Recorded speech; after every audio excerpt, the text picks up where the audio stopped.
screams in the night. Indian legends. Miles of footprints. Sightings.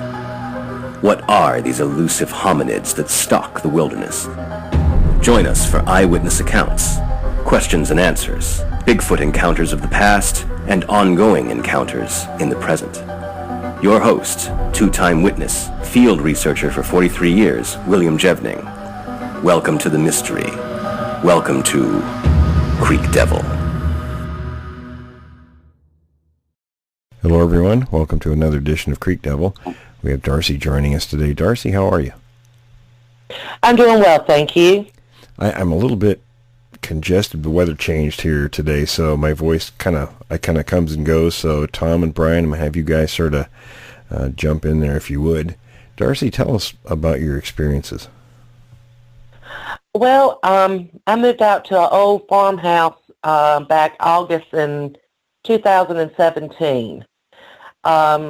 Didn't think about Bigfoot, the creature, no nothing. Moved in, and within 2 weeks, I had my first experience. And at the time, I didn't think of it as an experience. I still didn't think that it was a Bigfoot.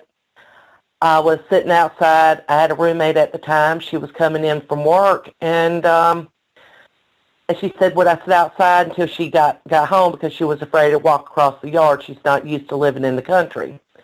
I said, sure. I had gotten out there, probably been out there about a minute, and I heard a deep, guttural, primal howl.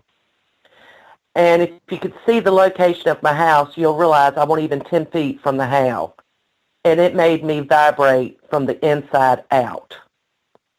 And the hair on the back of my neck stood up, my arms, and the deer took off, the coyotes started yapping around, and the dogs in some neighborhoods close to me started going crazy.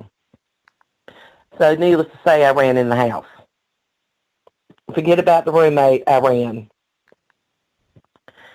Fast forward about probably late April, early May, I was going outside to drink a cup of coffee, wait for the sun to rise, and this was about 10 minutes to 5, just going to start my day as I normally would. Got on my first step, and I started hearing heavy footfalls. And I thought, is that a deer? Maybe it's a bear. And I kept listening, and it sounded two-legged. I said, man, nobody can run behind my house. My house is nothing but bamboo behind it. The trees are full of underbrush, so you and I wouldn't be able to maneuver like this thing was coming up. And it was coming up fast. And why I didn't go back in the house, I'll never know, but I stood planted. And when it came in underneath my dome to dust light, I thought to myself, that wasn't a bear. That's not a deer. If you could have seen the muscles in its shoulders, the backside, his legs, it jumped the ditch and kept going. The shoulder span was about 4.5, 5 feet from shoulder to shoulder. It was massive, about 10.5, 12 feet tall. It was light blonde, short-haired though, because I could really make out all the muscle movement. And still, while I'm looking at this thing, I'm not thinking Bigfoot. I came back in my house, walked around for about 15 minutes trying to get my brain to process what I had actually seen. And that was my first sighting of it. Hey, Darcy, let me ask you, what time of day was this? This was at 10 minutes to 5 in the morning. I start my mornings off about 5 every morning. And I was going out to drink my coffee and wait for the sun to rise. And I had a clear view of the creature because the dawn to dust light, it went right beside it. And like I said, the foliage hadn't filled in yet. So I had no problem seeing what I saw. And it was light blondish. Would you say it was close to being white almost? It was a dark blonde. Oh, dark. Is what I like to say it was. Yeah, it wasn't quite brown, but it was a dark blonde. Okay. And after this, did you go out and were you able to find any like footprints or anything, or hair samples or anything like that? No, I didn't see anything, and to be quite frank, I was still not sure what I actually saw. And I'm scared of snakes. I'll be the first one to tell you. And I know that, Tom, you saw how my house is situated. There's no way I'm going to go in the bamboo. Right. Pretty thick. Yeah. So, my next sighting, I was sitting outside in the afternoon, and this road that I live on, a lot of people cut through to get to 64 highway. And a transfer truck was coming down and making a lot of noise. And I happened to look up, and there was a dark one right across the street, and it was longer-haired, and it smacked the tall pine where it ping-ponged back and forth. It was really aggravated. And it walked away. Wow. And how far away was this one from the first one that you saw, or the other one that you were just talking about before? How the distance between the two? Right. Yeah. The time frame? Probably a month. Oh no, I mean like in terms of like miles.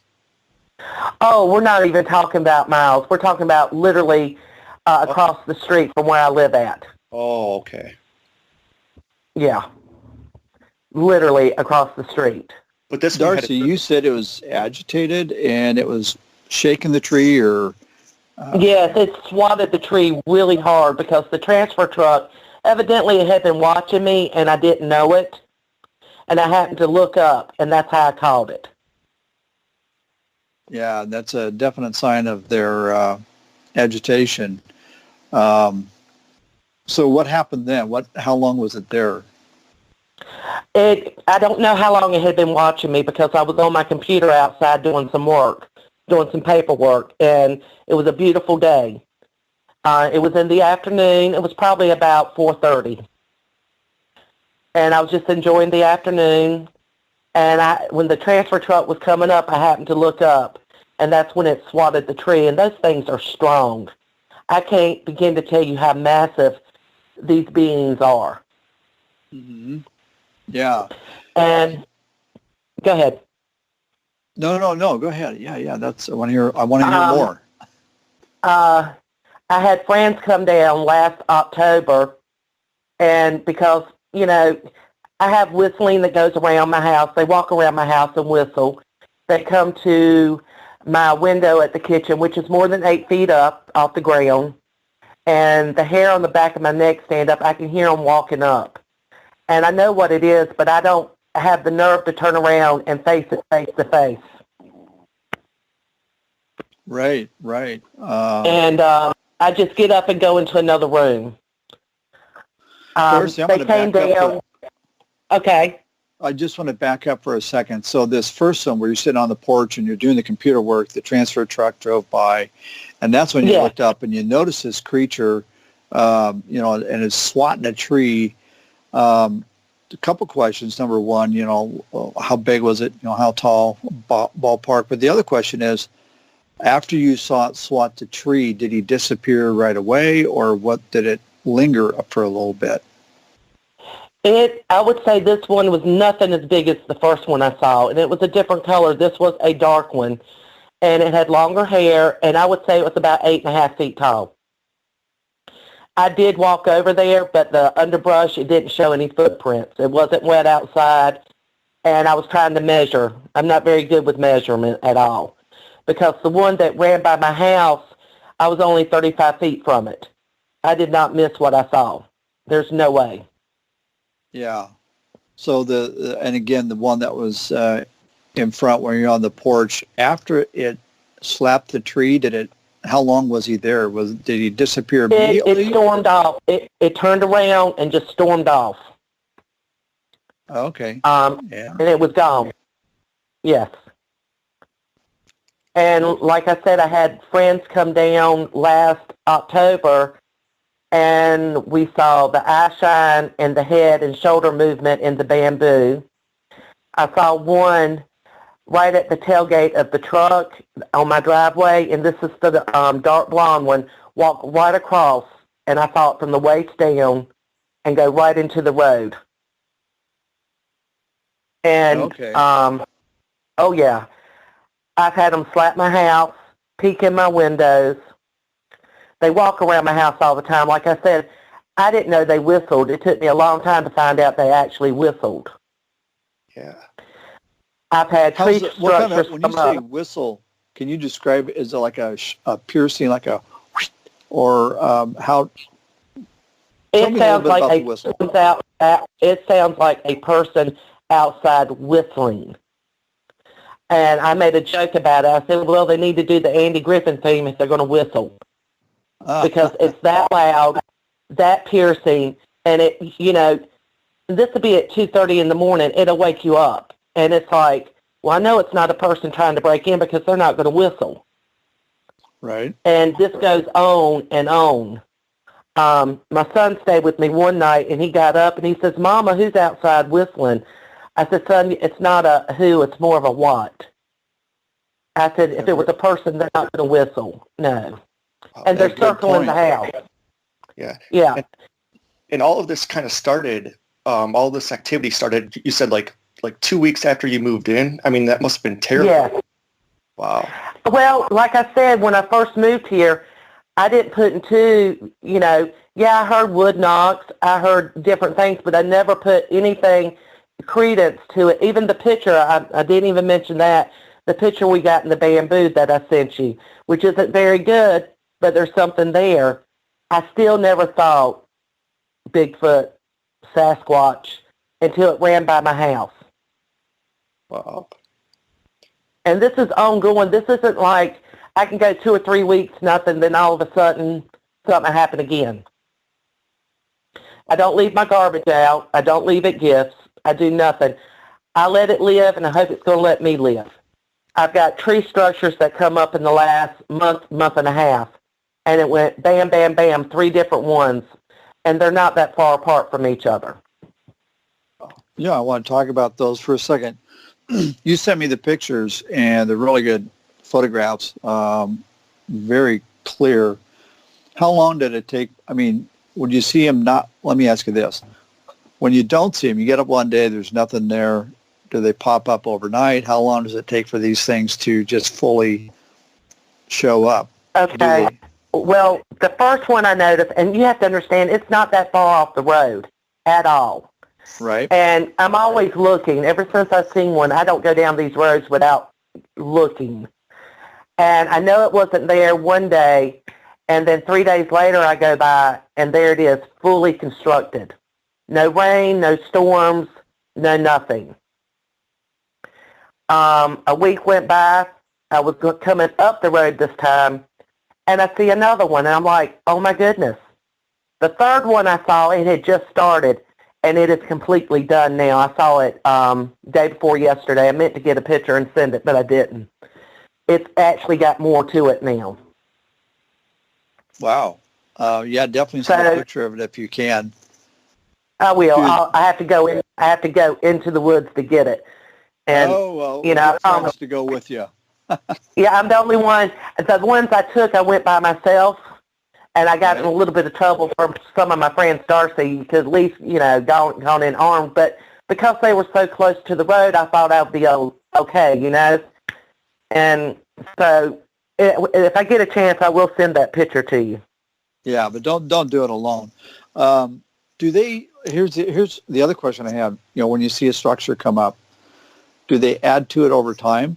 Do you see like another log or something added to it, or is it just poof? There it is. It's done. The largest one that I sent you, the one that I know I sent you the tree break that's about 12 feet up, and it's part of the structure. It goes all the way across. That one hasn't been touched, and then the other one with the big X in it, that hasn't been touched. But the third one, I may have taken a picture of it right when they had started. And then I saw it the other day, and it's probably been 3 weeks since I really tried to stop and look. Okay. So as far as the other two, they went up, and they went up fast. Do they ever tear them down, or are they all of them still up there? They are all still up. How tall are they, the structures? Okay, the break is at least 12 feet up in the air. Mm-hmm. So I would say it would have to be 12 to 16 feet up. Wow. The big one. It is. Where it joins together. Yeah, it's definitely pretty big. And the other thing I find interesting is the size of these logs. It would be interesting to know the kind of the dimensions. I'm not asking you to do that. I'm just thinking out loud to know the dimensions and do a rough log scale calculation to estimate, the weight of these things, because they're pretty heavy, pretty heavy logs.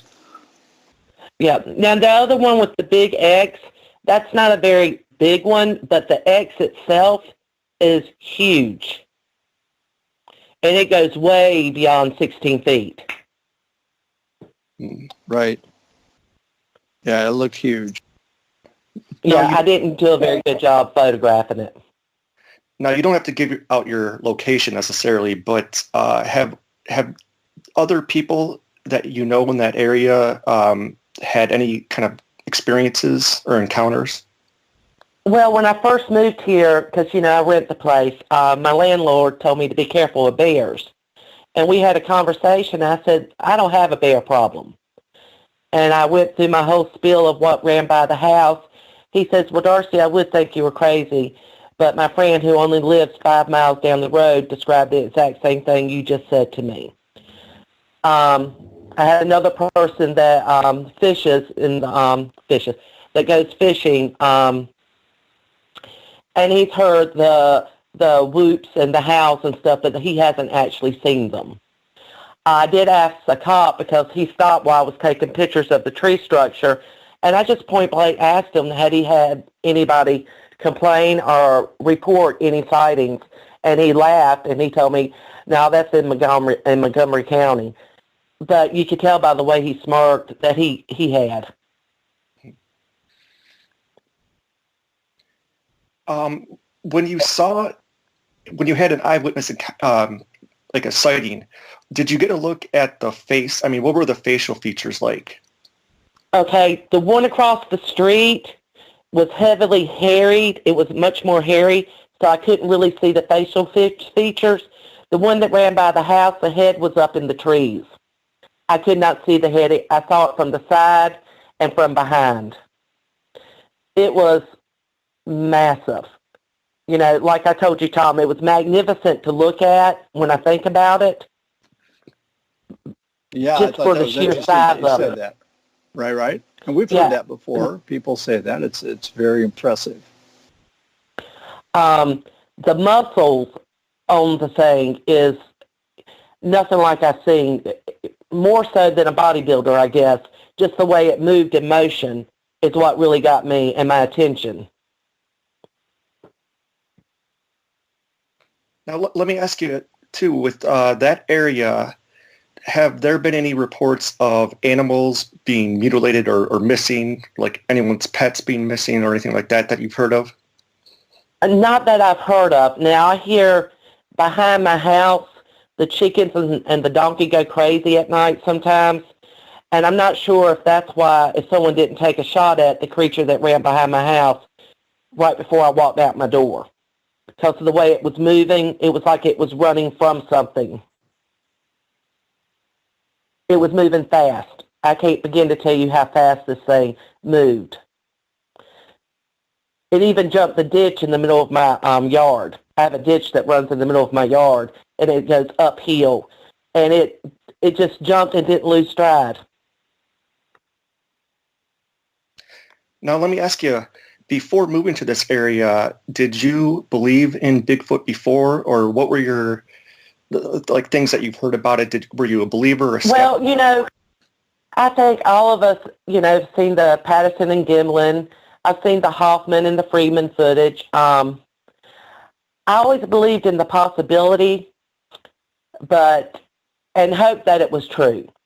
But did I think I would ever see a sighting? No. I know they're real now. I won't go camping anymore. I don't do my nature photography anymore. I I don't even go out at night anymore unless I absolutely have to.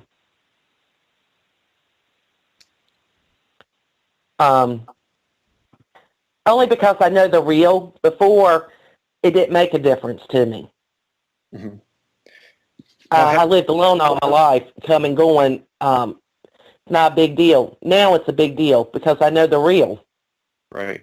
Have you told anybody about your sightings, or have you kept that kind of confidential? I've told Ralph.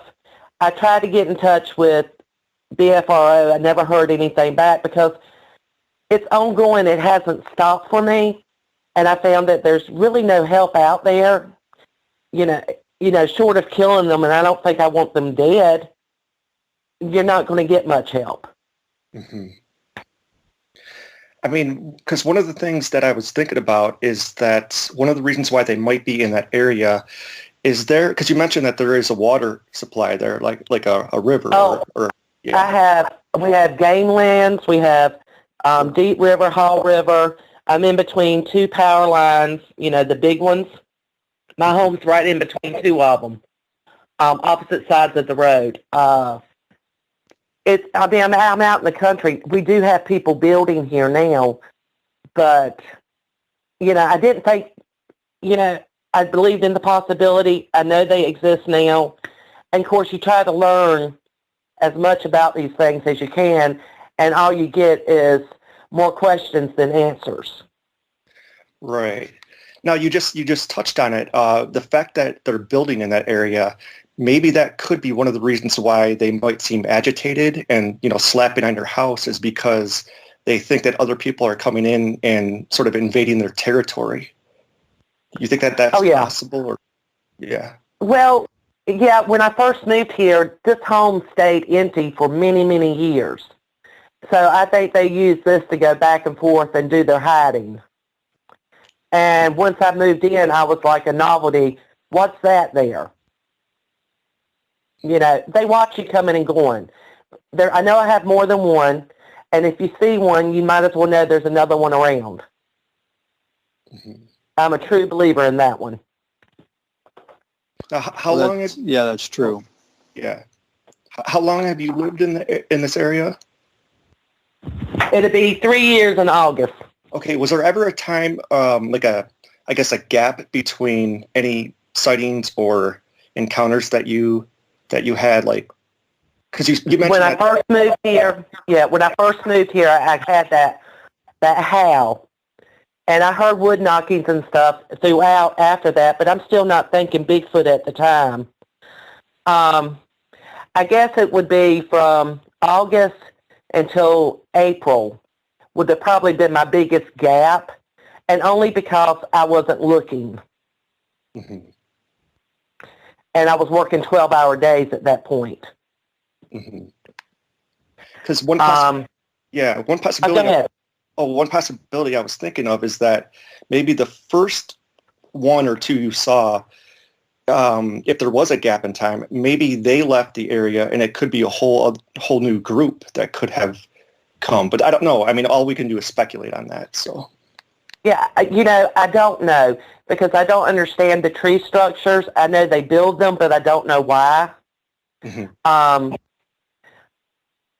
I know they're here. I don't know why. Oh, and then I know there's plenty of game around this area. I don't know. I was very shocked to realize that they do exist. Mm-hmm. I think the strangest thing was one night I was sitting outside and I heard huffing, thinking it was going to be two big bucks going to go at each other. And then I realized about 20 minutes was going by and I was still hearing the huffing. Mm-hmm. I went back in the house because there was no bucks fighting. Now, when you hear sounds, are they mostly at nighttime? I would say it's the one that walks up to the window. If I'm up really late doing paperwork and stuff, it could be anywhere between 12 and 5 in the morning. Hey, Darcy, I got a real quick question on the tree structures because they're really interesting. and I know you looked before, but have you seen any associated evidence with the structures? Anything? It doesn't even have to be a footprint, but like sometimes you'll get an impression in the ground, compressed leaves, an area where you're like, something stepped there. I don't have that full footprint that you see so often, but something smashed all those twigs and leaves down in the form of a foot, Right. or even scat or something like that. What I saw was a deep, deep impression of the heel, and I tried to find that photo, and I haven't come across it yet. And it was way deep. You could tell it was the heel print because there was a lot of straw and everything there. The one by my house that comes up to the window, I tried to take photos, but there's a lot of pine straw. I could make out the prints where it was just standing there. I could see two footprints side by side, and you could tell it was right underneath the window. I did send you a picture of the hide that we found and a footprint, if I'm not mistaken. I can't remember what all I sent you. Across the street, we had a hide, and the pine straw and everything underneath it, you could tell where something was actually laying down there and made like a little shelter over it. So that's what you mean by a hide, like a place that they can hide in or sleep or something like that. Okay, gotcha. I think I sent you a photo of that, didn't I? You did, yeah. And I did kind of ask you a little bit about the footprints because you sent me a really good picture of it's that impression with, I think that's probably your foot next to it for scale. That's actually Ralph's foot, yes. Oh, okay, all right. Any idea, ballpark? That's my friends that come down. Okay, how big is Ralph's foot? Do you know any roughly what size he is? About 12 or 13 inches, I believe. For Ralph or this footprint? Ralph, okay, all right. So this thing is huge then. All right, so this is a good 16 inches. I have another one, and you can actually, it's hard to tell because it's on pine straw, but if you look, you can see the toe prints and that it's actually got nails on the toes. I couldn't find that one because I've got so many different pictures. I'm not going to lie to you. Right. And I'm looking at this one picture that you have. It's green and it's got like a, is that the bamboo where you just went out and That's the bamboo. Oh, yes. Okay. Got Gotcha. the black image in there. And there's no heels, no nothing back there. Right. And then have you gone back since and taken another picture of the bamboo or just looked? Oh, yeah, I've been all through there since then. As soon as summertime was over and winter set in, I went all through there. There were, I wish I had the pictures. I've got to see if I've got them. I had X's up in the bamboo area. You can see where the bamboo's been laid down, where something was laying in it. But there was no huge structure there. Okay, interesting. I know it's a bad photo, but like I said, when I took the photo, I was taking a picture of the bamboo, and my friend sent me the picture back wanting to know what was in my backyard. Right. I just moved here. I think I'd been here 2 or 3 days. Oh, okay. All right. I'm not thinking Bigfoot at no time. I just know they're real, and I want people to realize that they're real. And I've had people say, well, why didn't you take a picture of it? Most sightings, you're not prepared to take a photo. And that's a good point. Yeah, and at 10 minutes of 5, I'm going out drinking my coffee, just waking up. Exactly. And most people that's going to have a sighting, you're not going to be prepared. And I wasn't looking for it. I don't look for them other than when I'm going up and down the road. I don't want to hit one. I don't particularly want to ever see another one, if truth be told. Mm-hmm. No. But I'm fascinated with it now. Let me just ask you, have you taken any measures to try to, get rid of them, like drive them away? I mean, I'm not sure exactly what you could do necessarily. I think Will has some advice that he could give you. I don't leave my garbage outside. I take it to the dump every day. I don't gift them. I don't leave anything outside that will attract them. Mm-hmm. At nighttime, I limit my time outside unless I have company over. I've had company come over, and they've heard it howl, and they turn around and say, Darcy, I thought you were joking. I'm leaving. I've had people leave. You know, they think it's ha-ha, fun until they actually hear something that they can't explain. My family knows I'm telling the truth. They don't want to say it's Bigfoot, but they know I've seen something. And like I said, I've lived alone, never been afraid. And I'm not afraid now. I don't think they're here to harm me. It doesn't mean that they wouldn't. I just think I'm more of a novelty. I know they're there, and they know I know they're there. And it makes me wonder, too, because you mentioned that one time they were actually, one of them was peeking in your window. It's done it twice, yes. Yeah, because I almost wonder if it maybe knows that you're alone, that you live alone, and maybe it was trying to kind of scope out the house to see if there were any other humans that live there, you know? Well, I found that if I have, and this is going to sound so weird, if I have a male visitor, whether it be my son, my ex-husband, he'll come over and have dinner or something, it gets aggravated. That's when I end up getting my house slapped that night. Yeah, that's exactly what I was thinking. Yeah. Yeah, that is interesting. So that seems to provoke them? Yes. Okay. Interesting. Yeah, And I don't know why. Yeah, I mean, usually it is that when they see a male presence there, that does seem to agitate them to a degree. We've heard that before. Well, I'm here most of the time by myself. And like I said, live and let live. And sometimes I'll go out and say, hey, I'm just going to work. Y'all have a good day.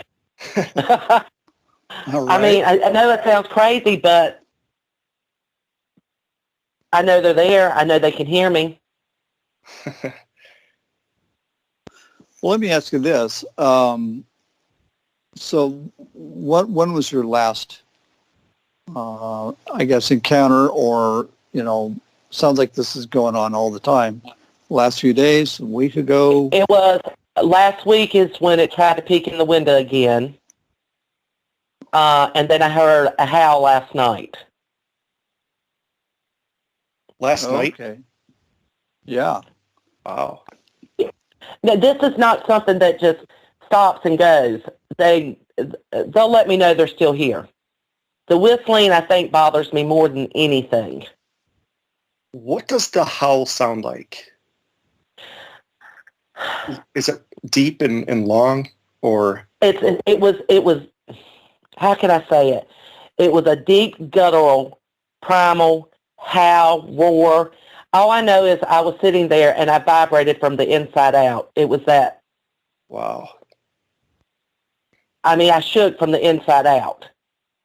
And how Yeah, often? I've heard that before. How often do you hear these howls? Well, that one was right up on me. That wasn't even 10 feet from me. Wow. This one was in a distance, but it wasn't a coyote. I know what they sound like.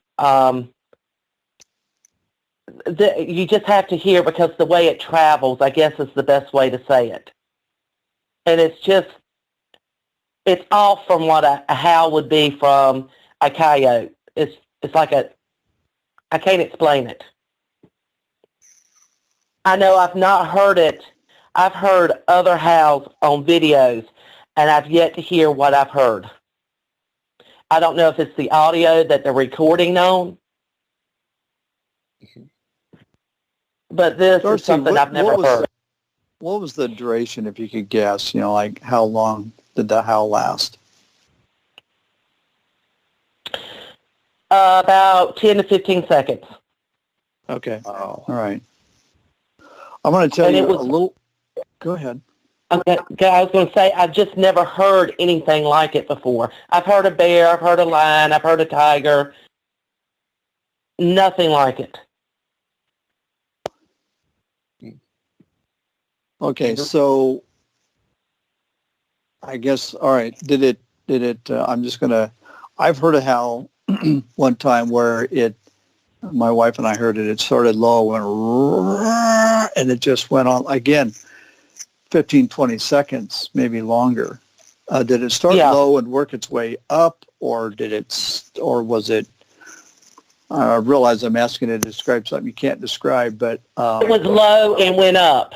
It wasn't a high pitch. It was a deep guttural, but it was loud, if that makes sense. Sure does. You know, one of the ways I can best describe it is, for people that have asked me, is the ones that I've heard have been somewhat distant, is how can you tell it was loud? Well, the same way I can tell it was loud is the same way I can tell a locomotive horn is very, very loud. It can be a mile away. It can be 2 miles away, but you know that it's very loud, right? There's a lot of volume behind it. Would you say maybe, would that kind of describe it? You know that this thing has a massive lung capacity? There's no doubt it does, because it was right up on me. I would say it was right beside the house from where I was sitting. And if you've seen the picture of my home, which I think you did, you know where my front door is. And then to the left of it, if I'm coming out, you have the little bamboo, which some of it's been cut down now, but it was a lot more when I moved out here. So it was either in the bamboo or in the corner of the house where it was really dark when it let it out. Mm-hmm. That's how close I was actually to it. Yeah, it's a little unnerving, isn't it? Yeah, and you have to understand, I'm not thinking Bigfoot, okay? I didn't know what I heard. I just knew it wasn't a tiger. It wasn't a bear. If you're from North Carolina and you've been to the North Carolina mountains, you've seen bears, you've heard them. If you've been to the zoo, you have. I have a tiger rescue right down the road. I know what tigers and lions sound like. I've never heard this before. Right. Yeah. So you guys have a like a big cat rescue or tiger rescue down. How far down the road is it? About 2.5, 3 miles. Oh, interesting. I'm wondering if if you hear them, I'm sure the tigers hear them. I wonder. Yeah. I wonder if the keepers there, if the zoologist, whoever's taking care of them, it'd be interesting to go over and talk. Maybe you strike up a conversation. I don't know how you'd approach it, but see if they've heard anything strange at night. How do the cats react to that? Oh, I would be blunt about it. I don't have a problem saying I've seen one. Don't have a problem people knowing my name. I wouldn't tell everybody where I'm located, but if I'm talking to someone like you or Will or Brian, that's okay. The main thing is I want people to know that they are out there.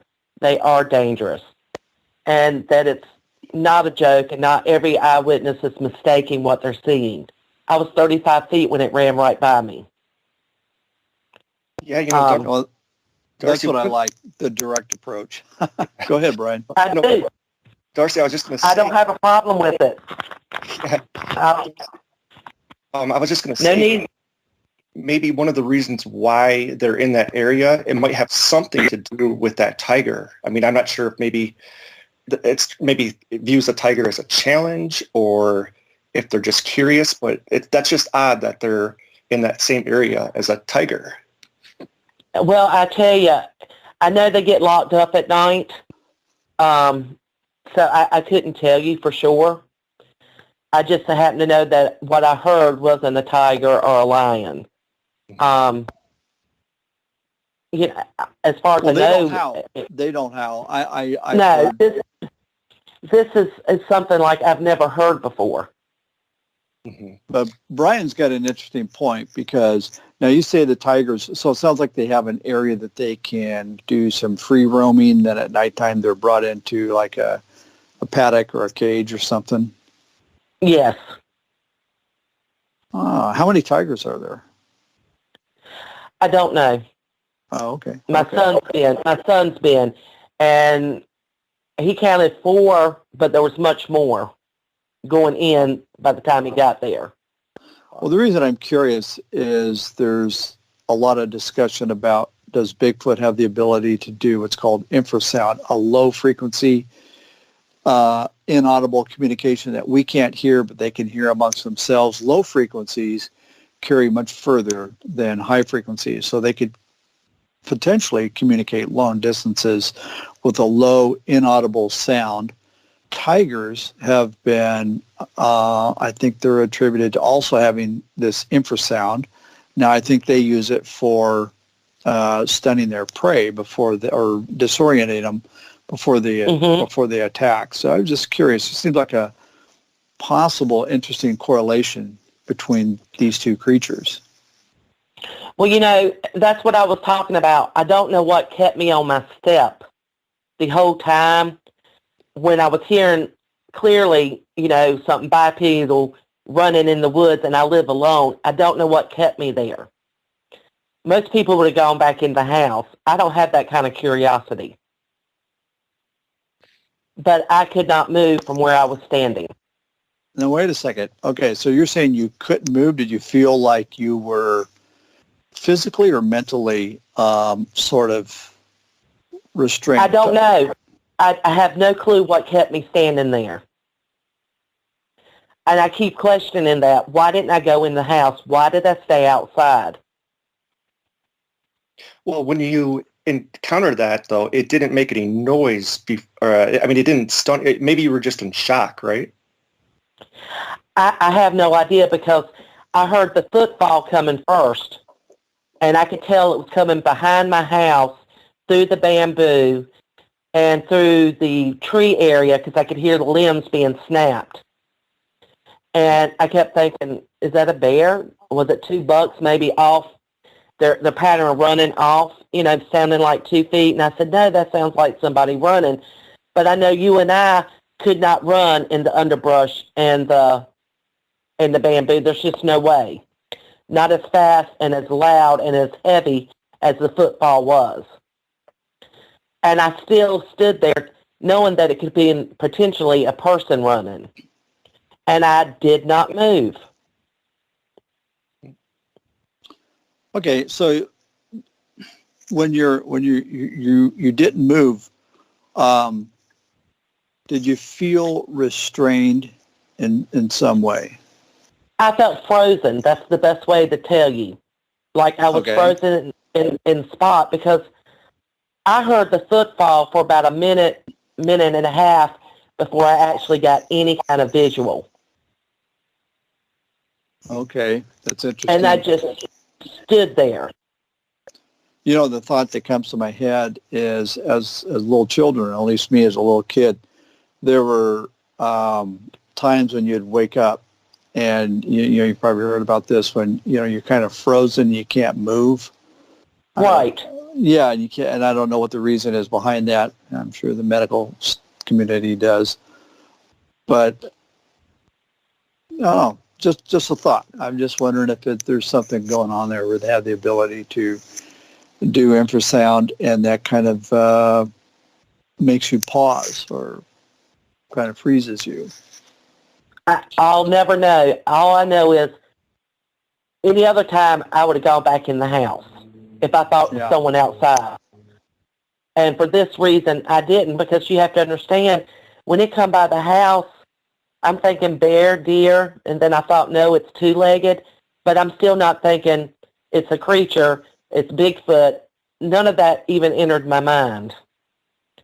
I had to come back in the house and have my brain process and go over what I actually saw. Mm-hmm. This is not really a question, just a comment or an observation.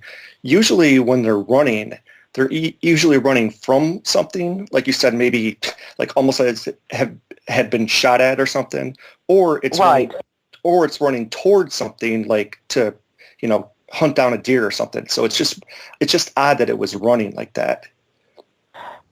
As I try to tell people, it was running faster than an Olympic sprinter. That's how fast it was moving. Yeah, yeah. Or maybe it just saw you, it just panicked and didn't know what it was seeing, basically. It didn't turn. I don't think it turned its head to look at me because I saw it from the side and the back.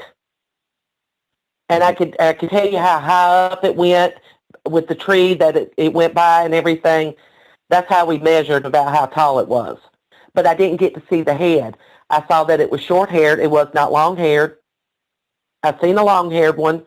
I've seen a short-haired one. Mm-hmm. What I would be considered short. Mm-hmm. I just know what I saw. I tried to draw it and put the muscle in where I saw it. Yeah. Now, let me ask you, too, because you mentioned that you had seen the Patterson film and you were kind of like maybe on the fence. You know, you kind of wanted them to exist, but you weren't sure. Were you really surprised not only to see this thing that close, 10 feet away, but also were you surprised at the color, that it was kind of a dark blonde? Because the Patterson film, it's like a brown, like a darker color. Were you surprised that, oh my gosh, not only do these things exist, but they are a different color than what I thought? Well, that's why I didn't want to tell anybody, because of what I seen with the Patterson and Gimlin film, and what I saw was two different colors. I didn't think they came in different colors. Mm-hmm. It's after I started actually speaking about it that I found out different, and doing a little bit of research and stuff. Like I said, I've seen a black one, and I've seen the dark blonde. The dark-haired one was very long-haired, around the neck and the head and everything. The face, not so much. But I didn't get a clear view because it was at a distance. But I could tell that hair didn't look like the hair on the one that ran by my house.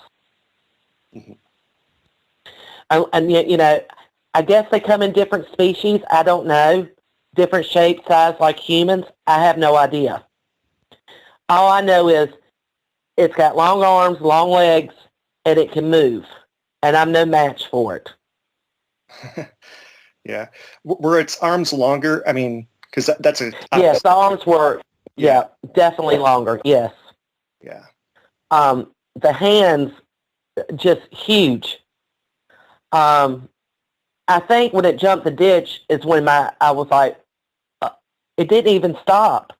You know how we would jump the ditch and we would have to land on 2 feet and then continue? Uh-huh. This thing was just like a stride for it. Oh, that's a good observation. They just keep moving. Yes, that's what really got me.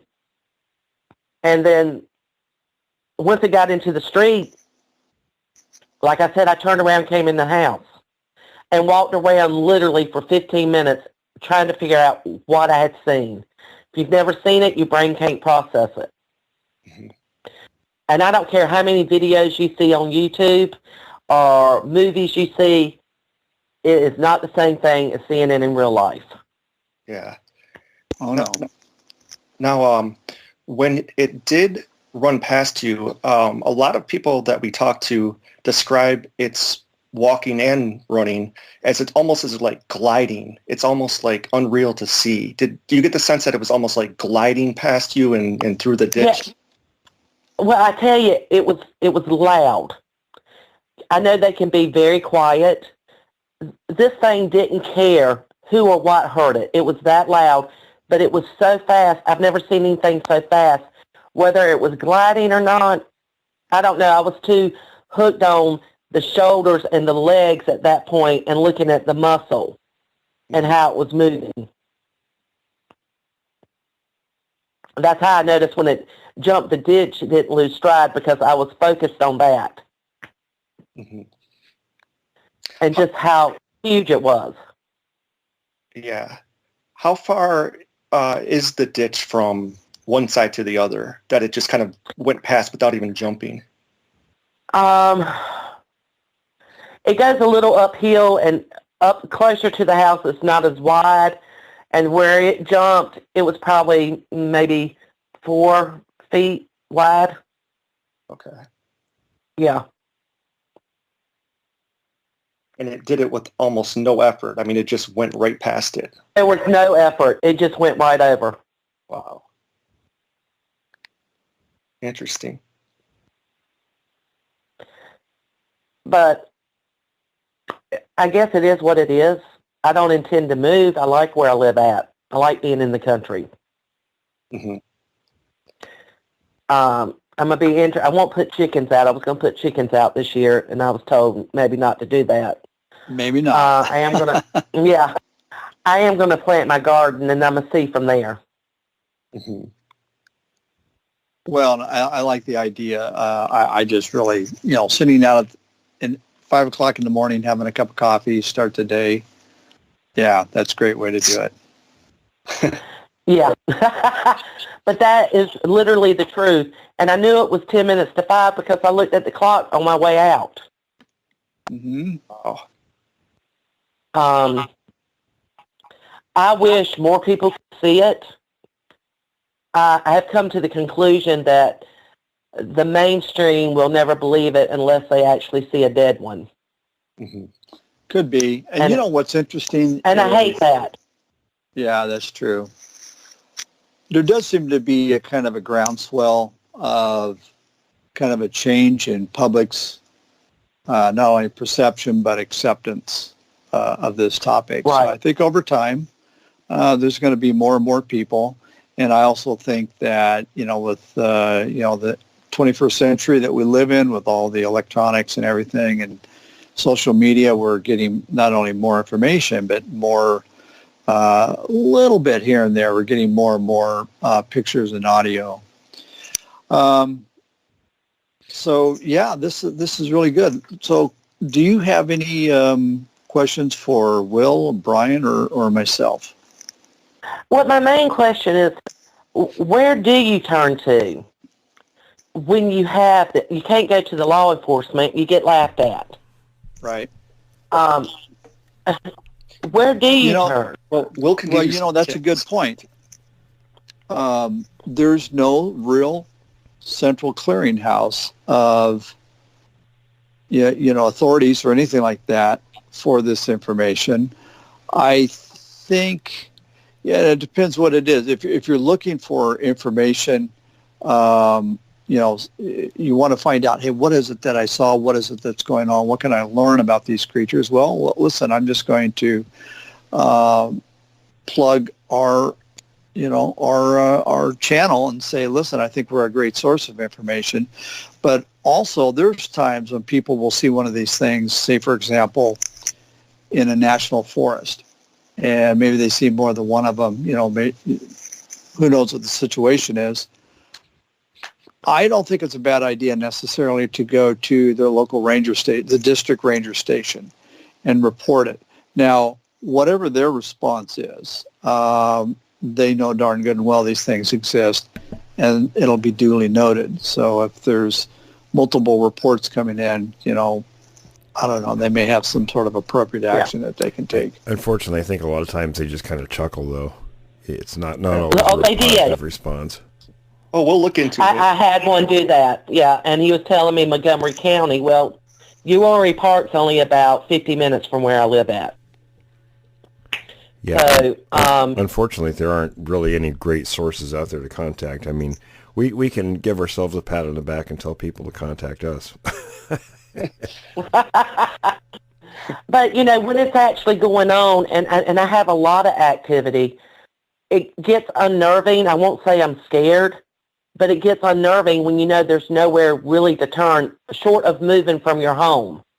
And it's not much where I live at, but I love the country area. And it's private, and I like that. So there's just no real help out there. And as far as trying to get knowledge on it, you have to be very careful on what information you look up, and then you have to dig again and again, and then you have to go back and compare everybody's notes to see what's similar and what's not, and that's what gets aggravating. Yeah, unfortunately, it's, most of what's out there are just people's opinions about things. Well, as I told someone one day, because of the experiences I had and what I've seen and what I heard, I know more than some people out there that's claiming that they know this, this, and this, and I'm like, how? Well, how are you studying it? I'll tell you, a lot of times it's from their their homes. I know of several people out there, in fact, who claim they're quote-unquote experts on the subject, but they say that going into the field is a waste of their time. So I'm just going to leave that kind of hanging there. Yeah, well, you understand what I'm trying to get across. Exactly. I'm not an expert, but I know enough of what I've seen and what I've experienced to know I don't want to go head-to-head with one. And I wouldn't think anybody that's had that experience would want to actually come head-to-head with one. My personal opinion, though. No, I totally agree. I've probably seen it, 4 or 5 times, different sightings since I've been here. And the first one I saw, talked to my friend Amy, and I said, Amy, I could care less if I ever saw it again. When it comes up to my window, I won't even turn my head. I don't want to see the face of it. I think that would undo me completely. Just a quick question. I don't know, maybe you mentioned this. Did you get a feeling of how many you think are in the area? I have more than 2. Okay. I think I have young ones here, too. Given that the way in the bamboo area where it's laid down and across the street, yeah. I think there's a family or a clan or whatever you want to call them. Especially with the way the tree structures went up and as fast as they did. But I'm not sure if that's a warning or if it's like, come this way. I have no idea what they're for. Hey, one last question about the tree structures. So for some of them, they just, they were done all at once almost. Do you think they did those overnight or maybe during the day when you were at work, or any just speculation? It's done at night. During the day, it's definitely at night. Because I know the big structure, I came home during the day, it wasn't there. I was leaving the next day, and it was there. Interesting. I need to go down there to show you just how close it is to the road, I guess, to take the photos so you could see just why I wouldn't have missed it. Right. Because when I say it's just off the road and just barely into the tree line. I just got one last question before we wrap it up. This has been a really interesting, situation that you're in, that you've encountered.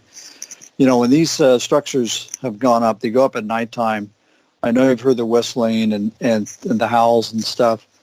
Do you ever hear them when they're making the structure? Do you ever hear any of the rustling or the breaking of branches? I mean, that they can't be quiet when they're doing it. No, because from where I'm situated, I don't know if Tom saw or not. The church is to the right side of me if you're coming out my front door, the left if you're looking at my house. And it's down that way. So I would not hear it being that far away from me. It's not far from my home. It's just far enough away that I wouldn't hear it unless I'm outside. Right. Yeah. Out of earshot. And that may not be by accident either. They may be well aware of that. Who knows? Well, listen, I really appreciate, Darcy, having you on the show, and I want you to stay in touch with us and keep us updated with any new information. And for our audience out there, if there's anybody wanting information or assistance, give us, shoot us an email, and you can just contact us at questions. It's questions plural, so questions at creekdevil.com. And another one would be encounters at creekdevil.com. Either one would be fine. Darcy, thank you so very much. And again, stay in touch. I will, and thank you for listening. I just want to get the word out that, they're real, and just to be careful. We really appreciate you, Darcy. Thank you. Thank you.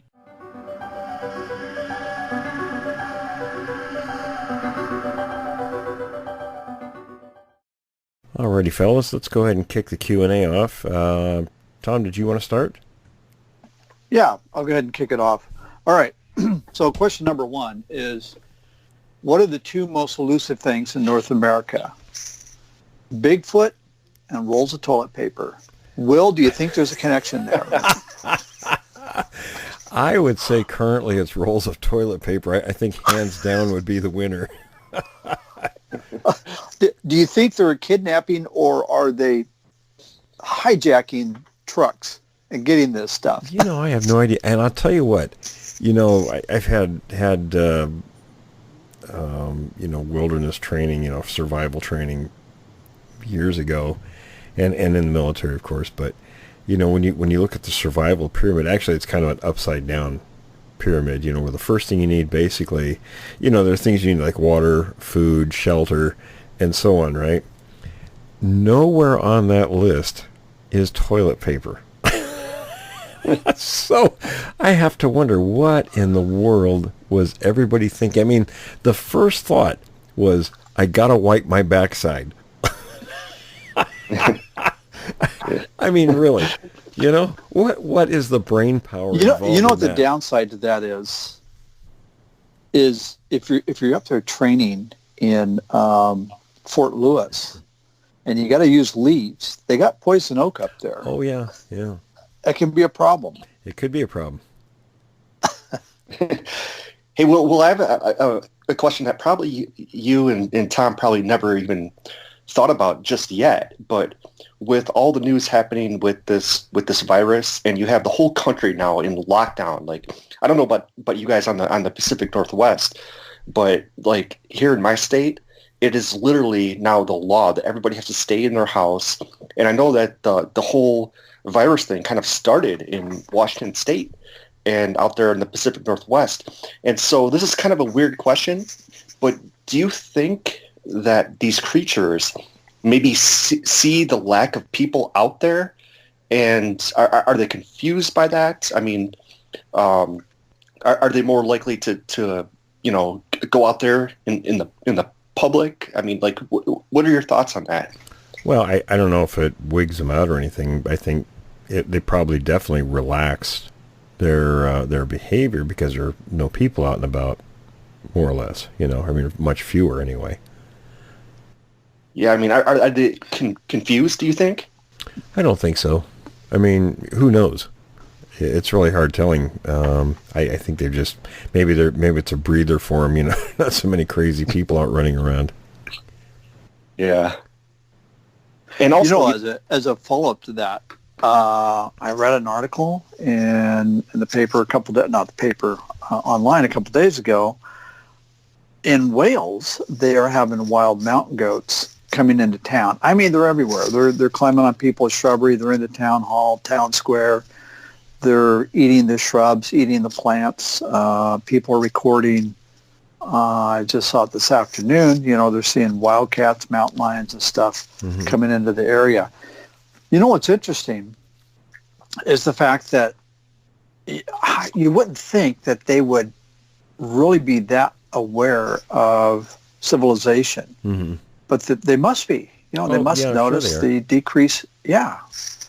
And they're curious, I guess, or coming in and checking it out. So you wouldn't know it in this area in Northern California. I mean, it's a kind of a self or quarantine, yourself kind of a situation. It's not really mandatory, but there are way too many people out running around here.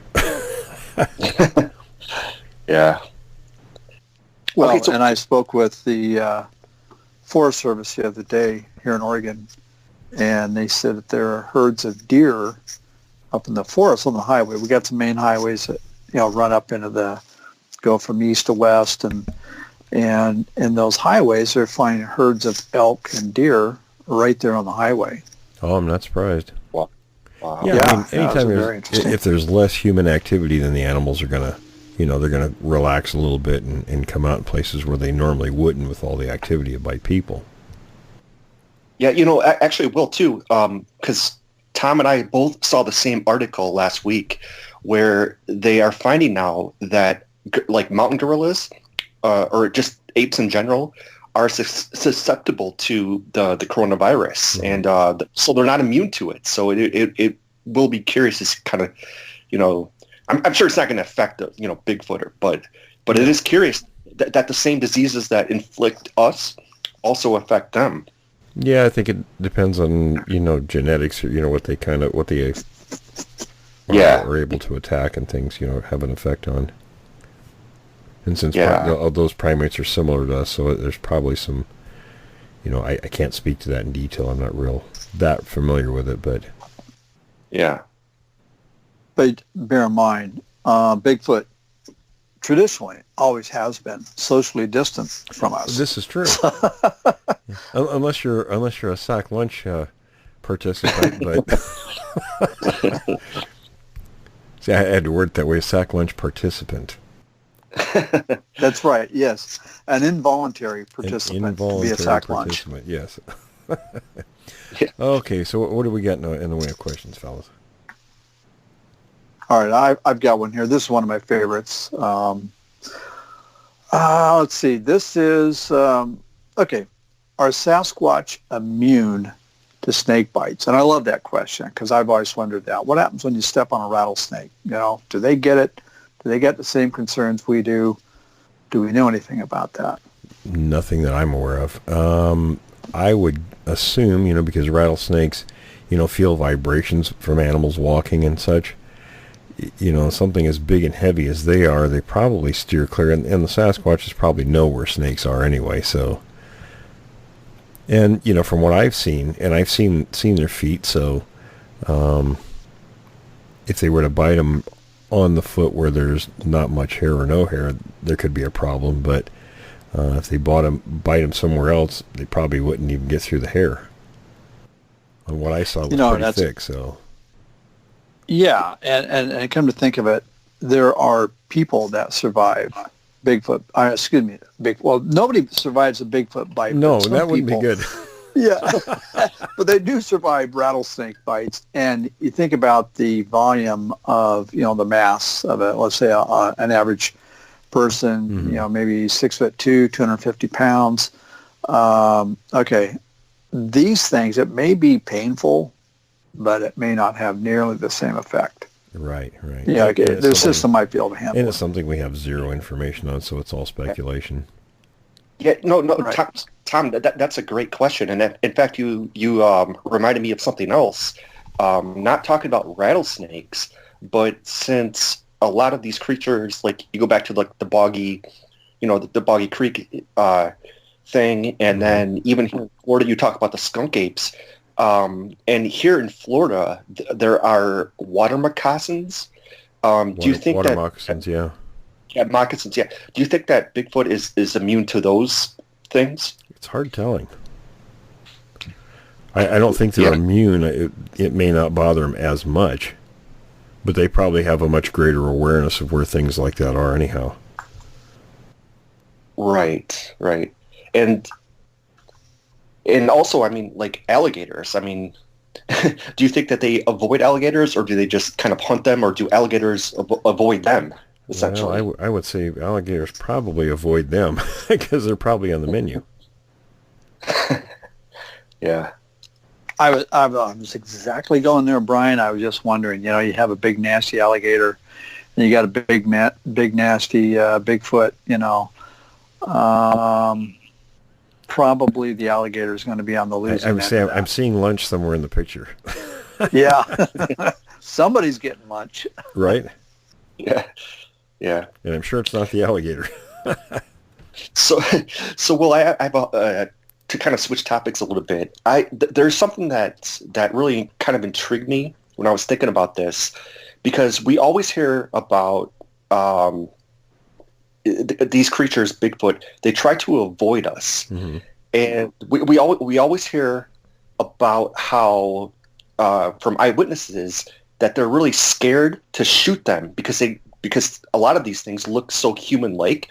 And I was just wondering, do you think that one of the reasons why Sasquatch doesn't hunt us and kill us so much is because they also look at us and say that mentally, do they say that these human beings look a lot like us? And do you think that that's one of the reasons why they don't necessarily attack us as much? Well, that's an interesting question. I don't know if that's the reason. I think it's more a fear of the fact that we come in groups, numbers. You know, you do something to one, you get a bunch more coming. I think that's probably the main reason they don't. Is it because they look like us? Yeah, it's possible. Yeah, that's just something that I've wondered about over the last few weeks. When I hear of these stories about them, you know, they'll track people, they'll follow them through, you know, like walks and stuff like that, but they don't actually attack us. And maybe they're just like really confused by us. And we obviously look different than, you know, deer or elk or their main prey. And maybe that's just one of the things that they're...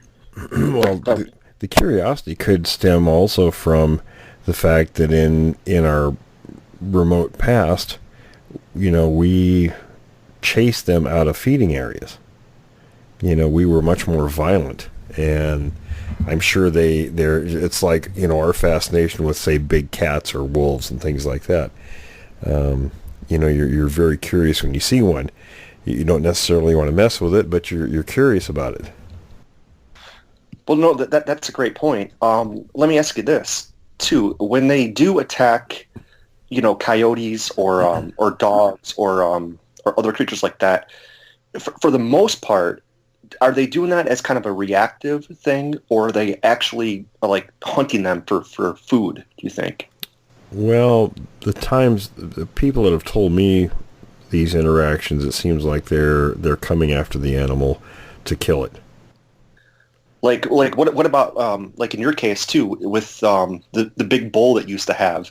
Do you think that like those creatures were going to attack it, or do you think they were just kind of like really, really scared about, I guess they're probably not scared, but I mean, do you think that they were kind of hesitant to attack your cows and bulls when you were growing up because maybe they saw that they were outnumbered, essentially? Well, that I'm aware of, we never had any trouble with the cows and these things. I mean, there was the one incident where, you know, something was violently thrashing the brush at the edge of the tree line, and the cows were in the barn. I think they probably encountered it somewhere farther out in the pastures, you know, along the tree line, and you know, they beat feet to the barn because that was protection, but it didn't, you know, pursue the situation any further than that. Well, let me ask you this: was it the main bull, like you said, he was kind of an evil guy? The main one, yeah. Yeah, was it just him that was kind of reacting, or were the other? It was all of them. Cows We were scared. We had probably, I don't know, 7 or 8.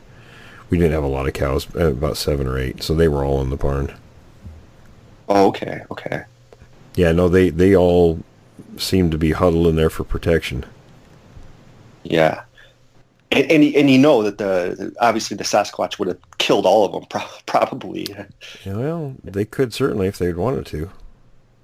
Yeah. You know, that brings up a point, though. What I've often wondered is, how is it that cattle, dogs, and animals in general are so, you know, they have a fear reaction to the presence of these creatures? Is it the smell? Do they make some inaudible sound? There's something, and we don't necessarily know the answer to that, but it's just an interesting question that, you know, the cattle are afraid of them, dogs are deathly afraid of them. Most animals, once they figure out what it is that's out there, they are terrified of them. I think some of it's probably, you know, instinct. One of the things is definitely, you know, the upright posture. Our posture is natural to us, but in nature it is it's an aggressive posture. You know, Will, that's actually a great point, and Tom brought up a great question, because I think that with a lot of, you know, just animals that are out there, they look at us And even though if we're trying to hunt them, whatever, but they look at Bigfoot, which could be upwards of 8 or 9 feet, and I think they just kind of freak out and they're like, "Oh my God! Like, what is this thing?" See, and again, like I said, that's a natural aggressive posture, that upright, stance. So like look what bears do when they stand. If they're standing up on their hind legs, a lot of times it's a it's like a challenge or it's an aggression. Yeah. Do you think that and kind of along those? Oh, go ahead, Brian. Oh no, I was going to say, do you think the fact that they also have like longer arms kind of plays a role in their intimidation for their prey? I don't really know. I haven't really thought about that. It would depend on what they're doing with their arms. Right. Yeah. And you speak of the intimidation factor. What is it when people are in the woods and, deer and elk and most animals are naturally afraid of us, but there have been accounts by hunters where the deer have run right up to the hunter and stood next to him. It's as if they have chosen the lesser of two evils. Oh, yeah, I've interviewed people that have had that situation happen. Yeah, and the deer can figure out very quickly that which one is worse. I would rather be.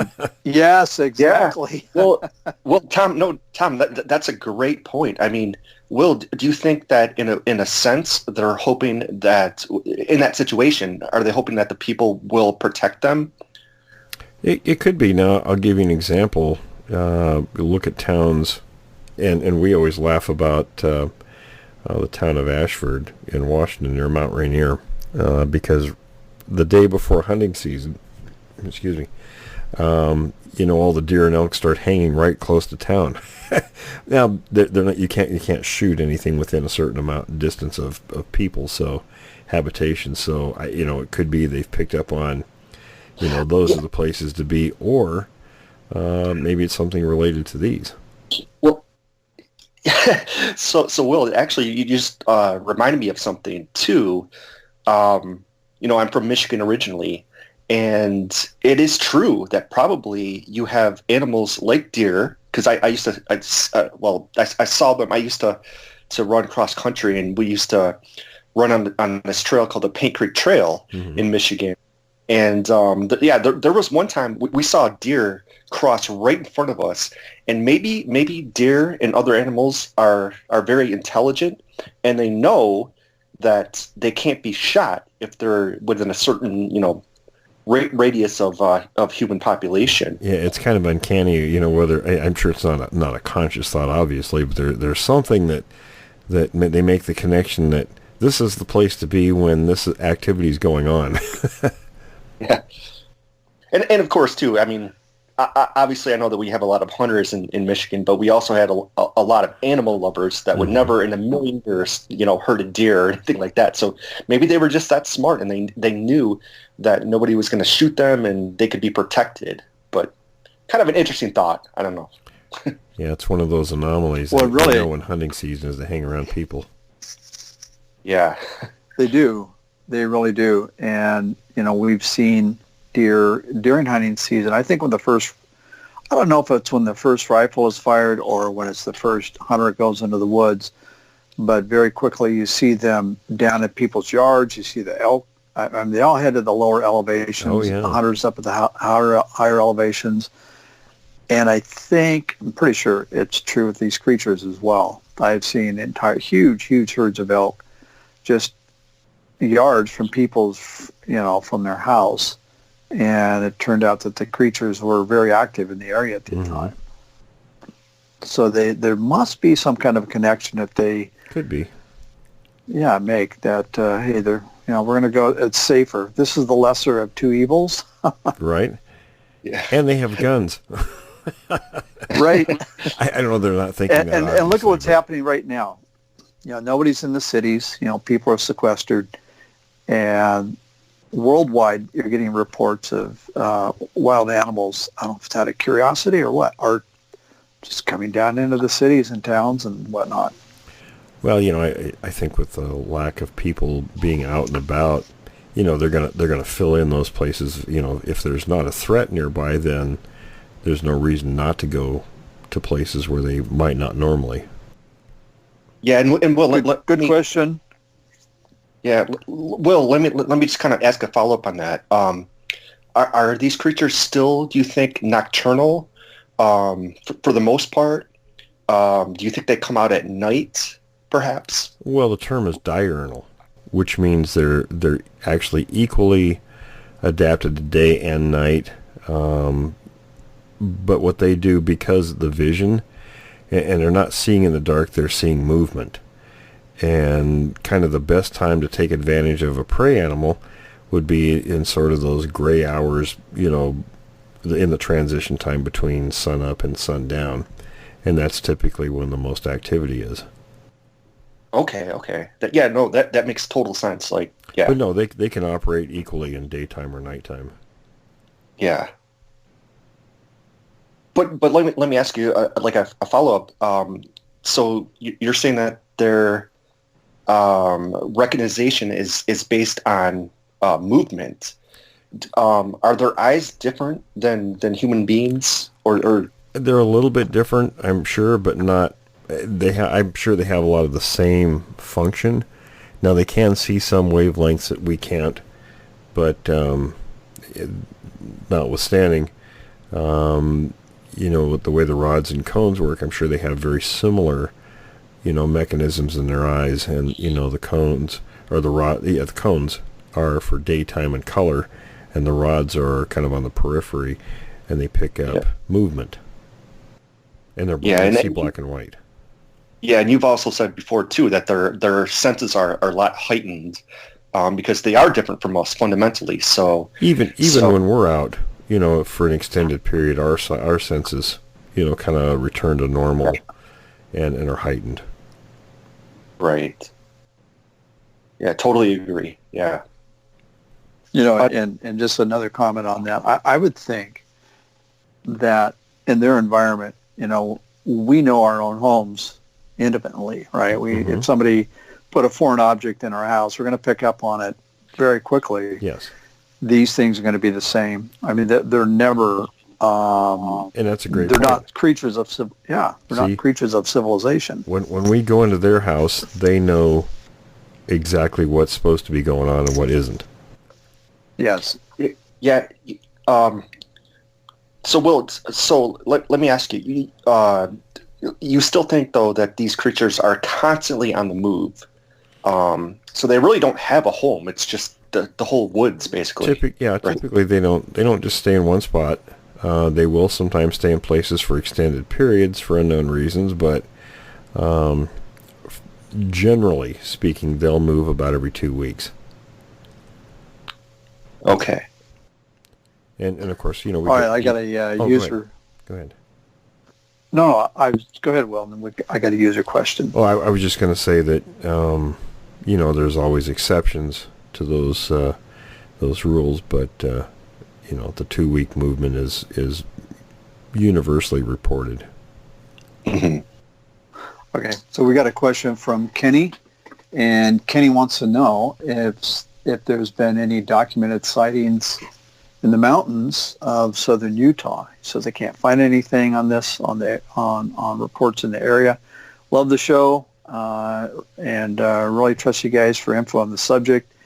So I'm just going to throw that question to Will, but real quick I want to say also there's not really a clearinghouse for information on this topic. You really can't go to an official source and track their sightings and movements.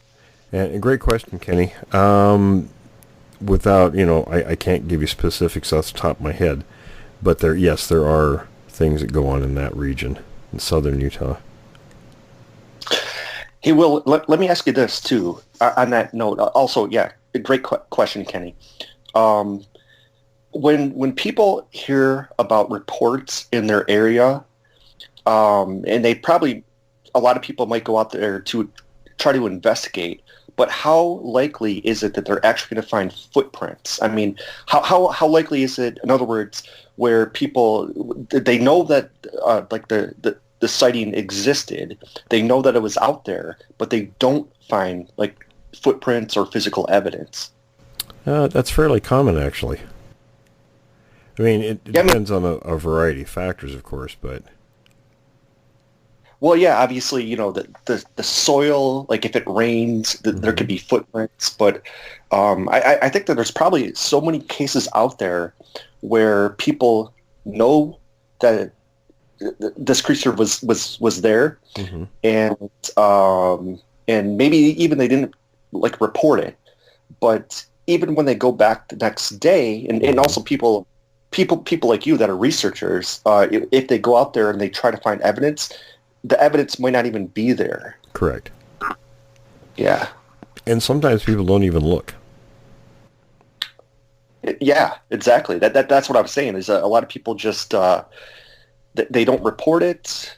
And even we've talked about this in the previous shows, even if they do report it, a lot of times the authorities are not going to believe them, or it's almost kind of a lost cause to report it. In most cases, they either won't look or it's a joke to them.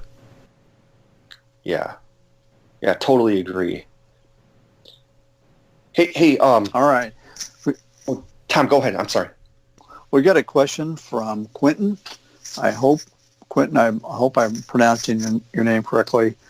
This is from the UK. He's from Scotland. And he wants to know, are these creatures living and breeding in Scotland? Do you think the UK government is, in some capacity, aware of this?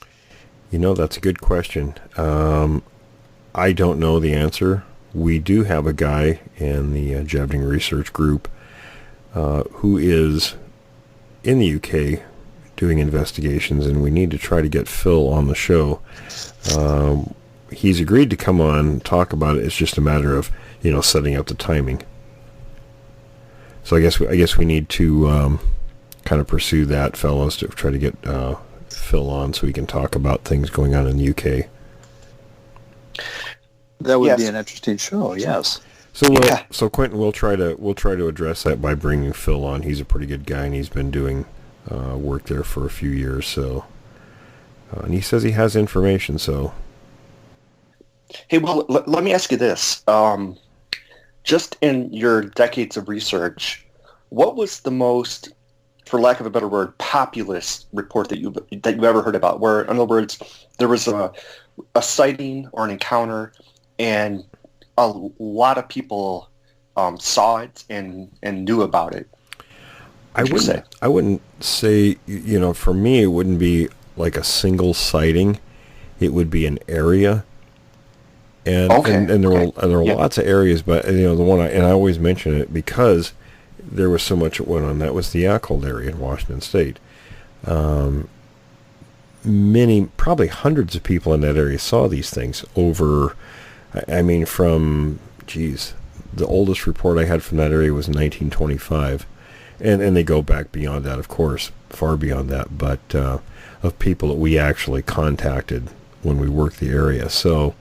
But many. In fact, there was one incident where, the town, it's still, even today, kind of a tiny little place. There's not much there. And I want to say it's the north side of town, there's a little baseball field. And because it's such a small place, when the kids are having baseball games, sometimes the locals will get out there. And I think they're school games. So, there was an incident where there were, I think, a couple hundred people in the bleachers. And everybody saw one of these things. It was right at the edge of the field watching the game. Oh, are you serious? Oh, yeah. So why don't the authorities in that area, well, first of all, like, I've never been out to that area, so do the authorities know about this creature's existence, or what is their reaction when people report them? If they do, they're not saying anything.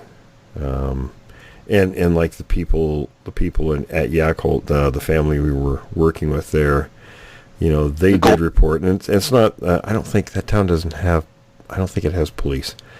So it's the county sheriffs, and they did come out. They, it was the effort was obvious that it was just like, okay, yeah, we're here, we're looking, we don't see anything, and they leave.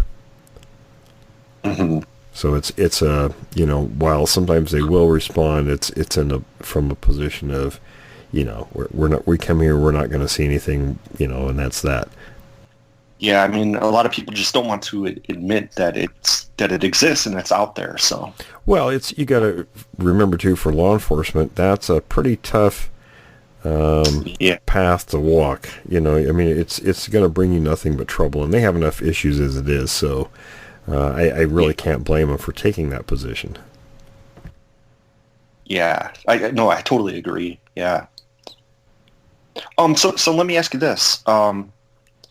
Do they get more violent or I guess aggressive when they see more than one human in the area? Because I know we've talked to Gerald before, and I think that he did a brilliant thing where he was he was talking on his phone, and I think that they were kind of threw off by that. They were intimidated by that, sure. And we had just talked about that. I told him what to do in case he ever got in a situation like that, and thank goodness we had that discussion, because it probably saved his bacon. Yeah. So in situations like that, are they more likely to just scramble and get the heck out of there when they do know that more people are either there or coming, or are they more likely to attack? No, it's if they feel they have the advantage in numbers, then they're bolder. If they don't, then it's the reverse. Yeah, interesting. And also kind of another follow-up question to that, and I apologize, I'm asking a lot of questions. Oh, no problem, Brian. So just bear with me. But in a situation like that, because we know that from a lot of reports, they know what a gun is. Mm-hmm. They know that it can kill them instantly. But if someone were out there that's a listener of ours, and they were ever in God forbid a situation like that, could they actually use their phone or even their keys, for that matter, as almost like kind of a decoy weapon, mm-hmm. and it could drive them away? It's possible, because they seem to view anything we hold, any object, is a potential weapon. They don't know. Yeah, even like a laser pointer, for that matter. Sure. Yeah. So yeah, it's always interesting to talk about these things, because I think that a lot of our listeners out there probably have some of these same questions, and they're probably wondering, like, how can I stay safe? And I think that there are some tips that even with music, for that mm-hmm. matter. Mm-hmm. Music can actually, it can bring them there, but it can also drive them away, I think. Depending on their taste. I have the same thing. I can be drawn or repelled depending on what it is. Right. So loud rock music. We could really go on with that, but I've got another question here. All right, Robert has he's got a really good question here. 3D scanning. Question: do you think 3D scanning technology could be useful for documenting Bigfoot tracks? Could they be used to print teaching tools for students? In other words, I think what he's saying is, could you take a 3D picture, those dual lens cameras, mm-hmm. of a footprint, which will give you the depth and dimension, and then export that data into a 3D printer? And I think that's actually a really good question. I suppose you could, sure.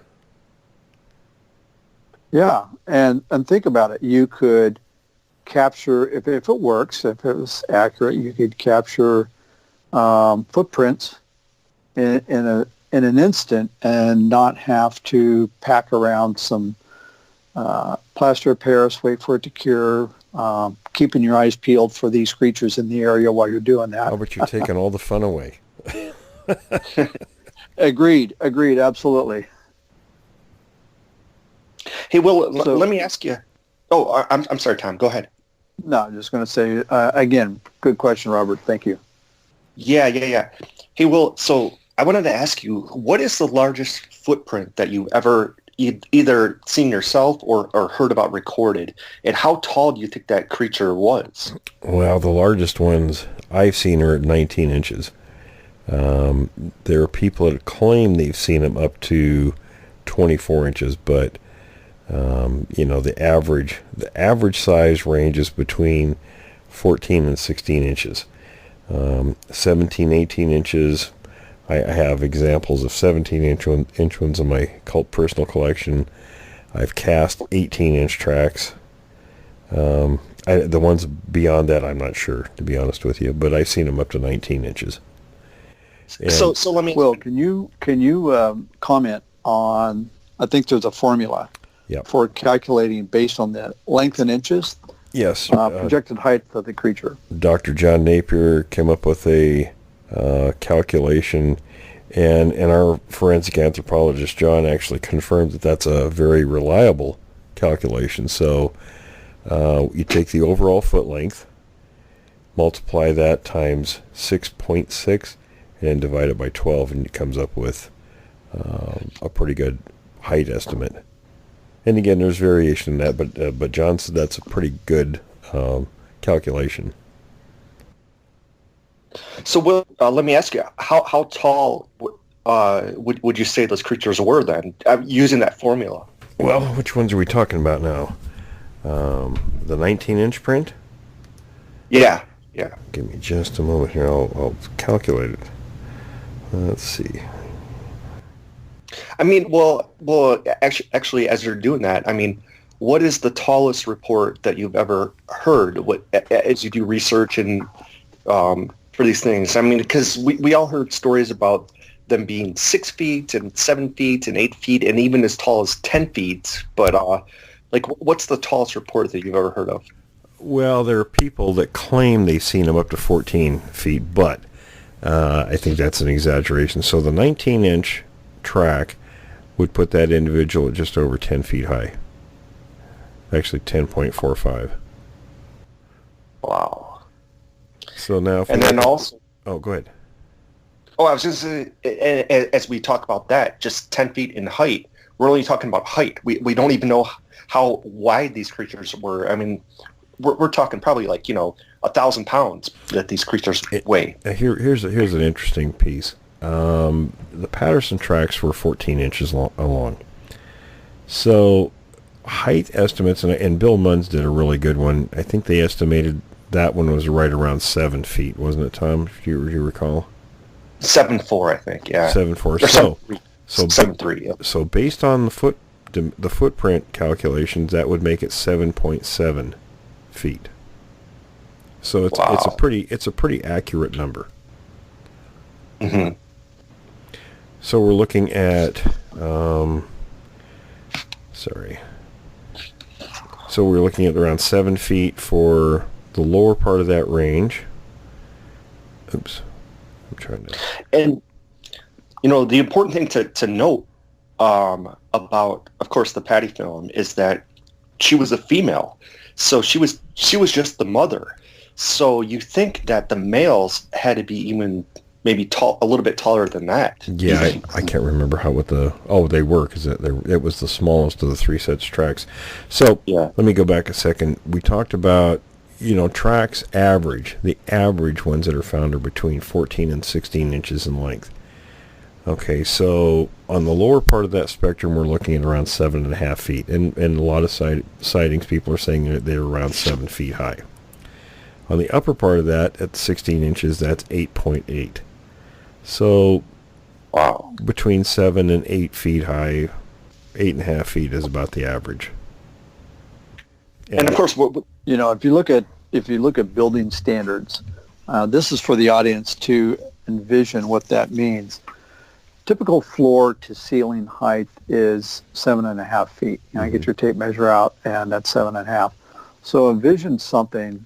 The smaller ones are, their head would be at the top of the ceiling, and the other one would be, add 12 inches to that, a little more than that. And I can tell you the one that I ran into back in '74, the first one, we measured the prints. Those were about 16 inches long, and the other one was a little bit smaller. I think it was 14. So when I estimated it was around 8 feet high, that was probably a pretty good estimation.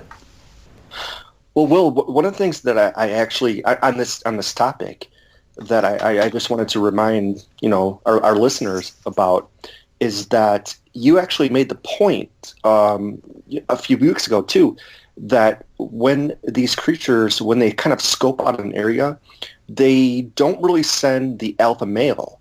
It's a lot of times it's the juveniles. So my point is that a lot of times, or the submales. Yes. But my point is though is that a lot of times when people see these things, they're not really seeing the alpha males. Correct. They're just reporting on the like you said, the submales or the juveniles who might not be that tall. And so, right, yeah. So you're not seeing the real big ones. And you can look at chimp and gorilla groups, and a lot of times the alpha will kind of hang back. Sometimes they're up front. It just depends on what's going on in the situation. But a lot of times, if there's a challenge or something, the lesser males, will be the ones to do those kind of things. No, you're absolutely right. Because I did some research on mountain gorillas, and they are the same way. Even though they're obviously they don't eat meat, but they do the same thing with challenges. Mm-hmm. They will send out the juveniles to kind of scope out the area, not necessarily to attack. So it's not like they're, but they will definitely scope out the area first. So what I was saying though is that a lot of times when people see these things, a lot of times they're not seeing the alpha males, like the tallest of these creatures. They're seeing juveniles or smalls, And it's and the alpha, you can bet, is watching. And assessing the situation. Yeah, obviously, of course. But good point. I mean, when you're seeing them, you're not seeing the big ones usually. Yeah. In fact, I had a guy tell me just a couple days ago. He sent me pictures.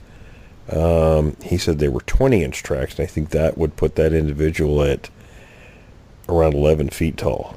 So that, in my opinion, could have been an alpha. Yeah. I just want to think about that. Look outside your window. Imagine something, seriously, 11 feet tall walking by. It's going to put your heart in your stomach. Oh, yeah, no doubt.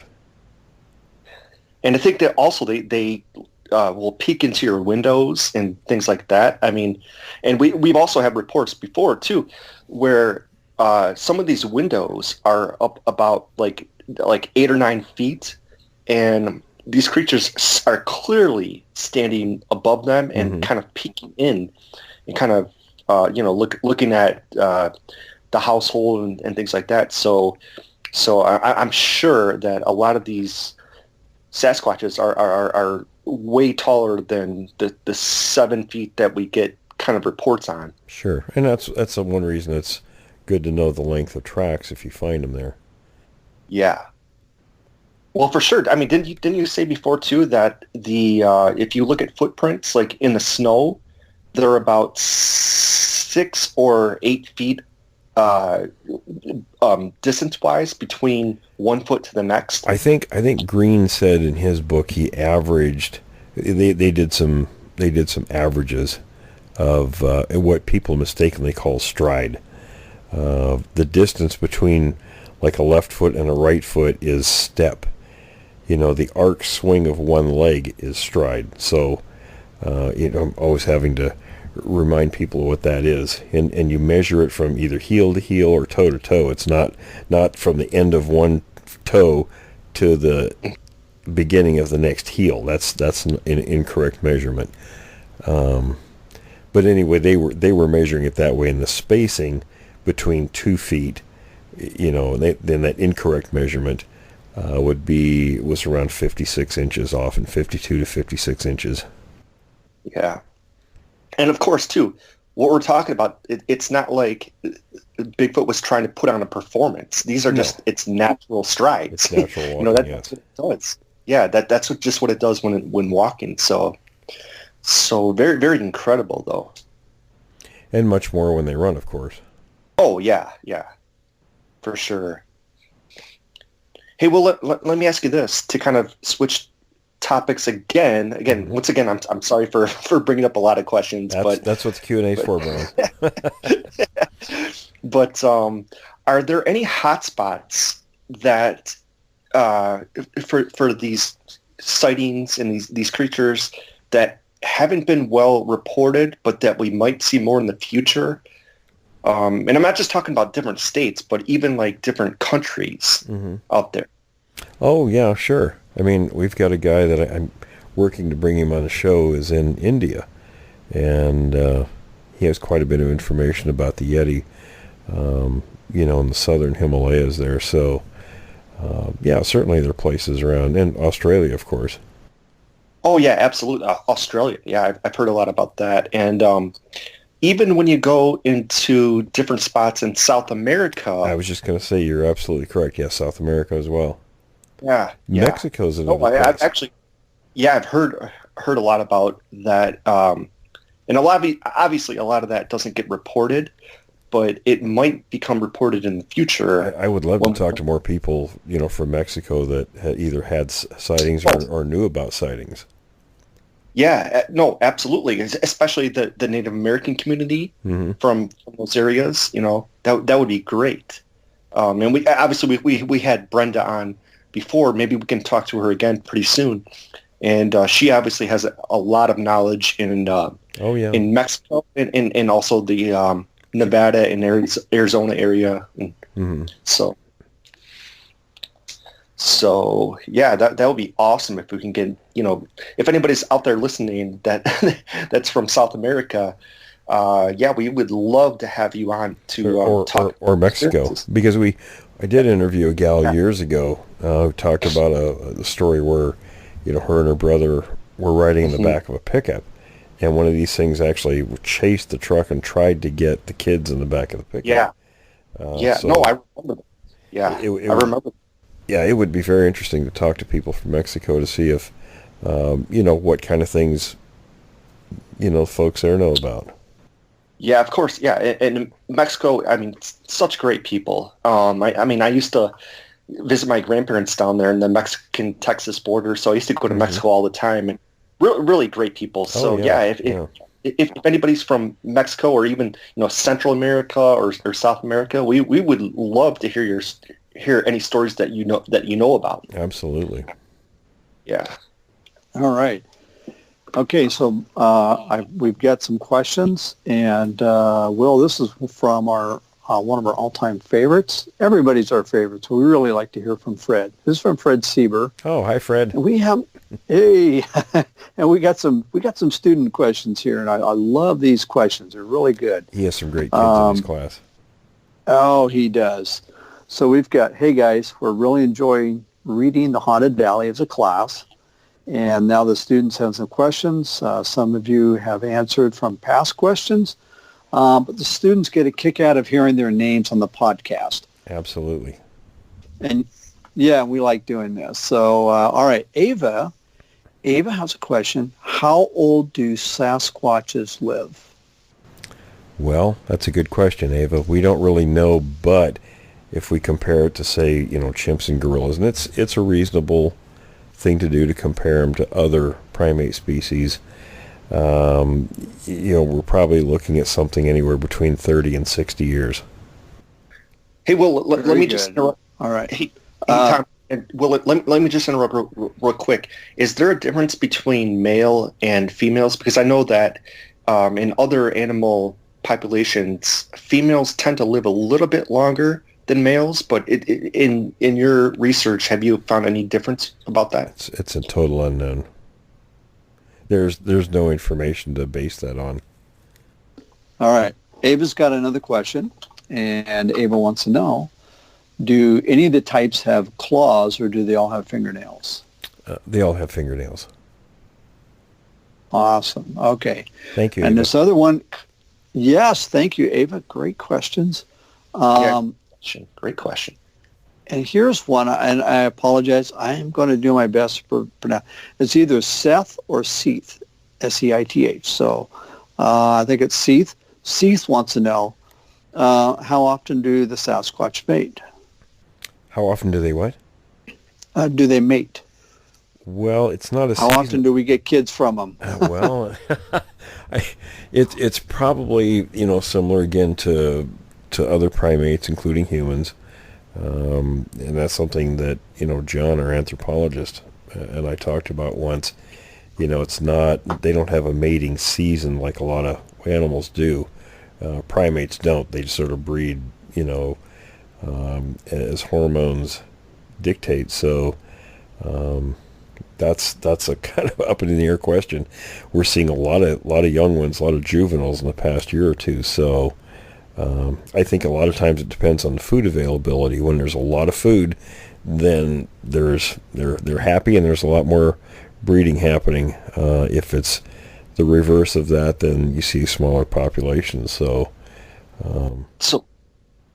Will, let me ask you kind of a follow-up to that. Do you think that these animals, like the females, I mean, just like, Mother Nature, if they have pregnancies like later in life, are they kind of susceptible to other complications, and are they at more risk for dying, essentially? I think it depends on the creature's health. It's not, because it's different, like with humans, because we sort of live longer than, I don't know if nature intended, because a lot of advances in our technology, we're able to extend our lives much farther than what they were, many years before all this technology. So, people that have, pregnancies later in life, it's sort of I guess for lack of a better term, kind of on borrowed time in a way.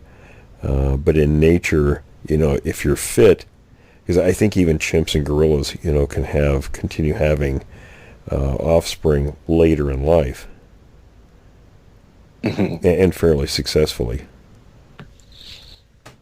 Yeah, no, that makes total sense. So, but yeah, so I think agree. It depends on the condition of the animal. Right. Yeah. No, I totally agree. All right. Okay.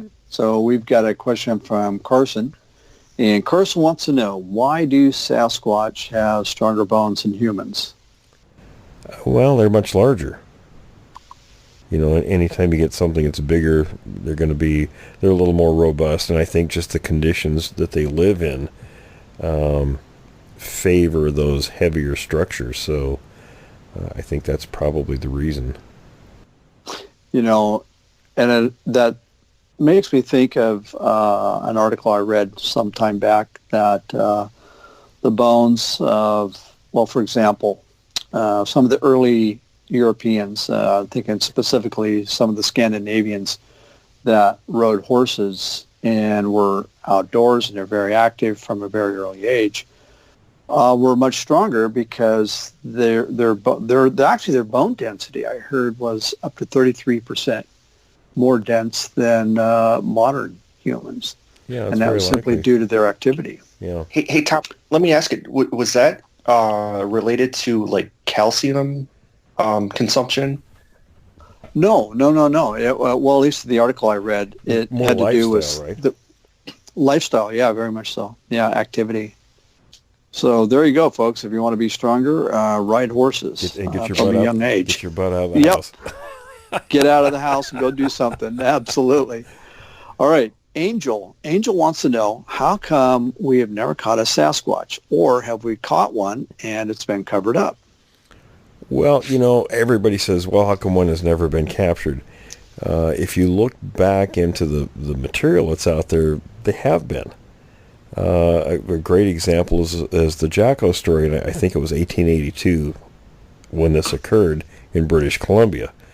And for those people not familiar with that, I think I put it in my first book, Notes from the Field, the article and that I wrote out. I think there's a copy. One of the books, there's a copy of it. I think that's the one.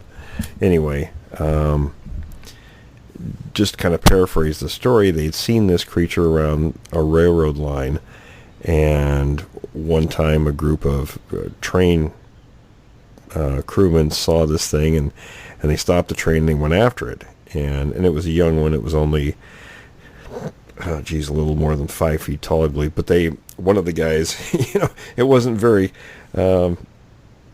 technologically, the capture of this thing, it was done. One guy, he got on a ledge above it and he dropped a rock on its head and knocked it out. And they took it back and they kept it in a cage for a period of time. And the guy who sort of took ownership of it, the last story was that he took it to England I guess he was going to show it. And apparently the thing died on the voyage there. And of course, routinely when anyone or anything died on a ship, because of disease and such, they just throw it overboard. So wasn't a lot of fanfare. It was just, kind of matter of fact. And in those days, that's the way things were done. And there were other examples of things being found over the years. But, when things are lost or whatever, and again, in the past, it just wasn't a big deal to people. So you're unceremoniously tossed overboard. You're right. Exactly. Yeah. Yeah. And again, because they run those voyages for 2-3 weeks at a time, disease can run through a ship very quickly in those days. So yes. You want to get rid of the source of any kind of disease. Yeah, it's done right away. Okay, so we've got a question here. Darcy. Darcy wants to know, and I know the answer to this. Darcy wants to know, can Sasquatches swim? Yes, very well. Do we have any examples? Can we have people seen them swim? Yes, in fact, along the Columbia River, one of the areas, now I never got to see one swim there, but the locals in a little place, I think Dodson was the little town on the Oregon side, and there's a counterpart across the river. But the locals in the area say they used to see them swim across the river all the time. And they're good swimmers. Yeah, and of course, Will, obviously you're familiar with here in Florida, the swamp apes. Mm-hmm. I mean, obviously they can swim. I mean, they call them the skunk apes or swamp apes, whatever. Mm-hmm. But there are all kinds of reports of them swimming. So of course, yeah. There's no shortage of reports of people seeing them swim. All right, we got a final question here. This is from Piper. Piper wants to know, if a person were to wear a Sasquatch costume to fool people, why couldn't they extend the arm by making the arm longer where the elbow bends at the wrist, where the elbow bones, and at the wrist portion of the costume? Note from Fred. This one was a little confusing, so I wrote it as best I could. Well, if I guess the best thing would be to listen to the two-part show we did with Bill Munns. Bill Munns used to make suits for movies in Hollywood. Most notably was he made the suit for the movie Swamp Thing.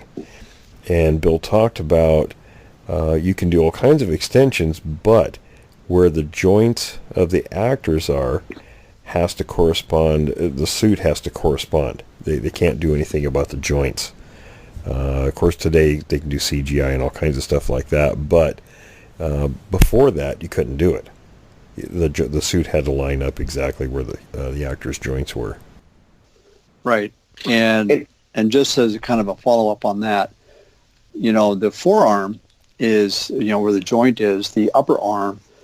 If you're going to make it look realistic, because if you look at the Sasquatch, the Patty film is probably the best example.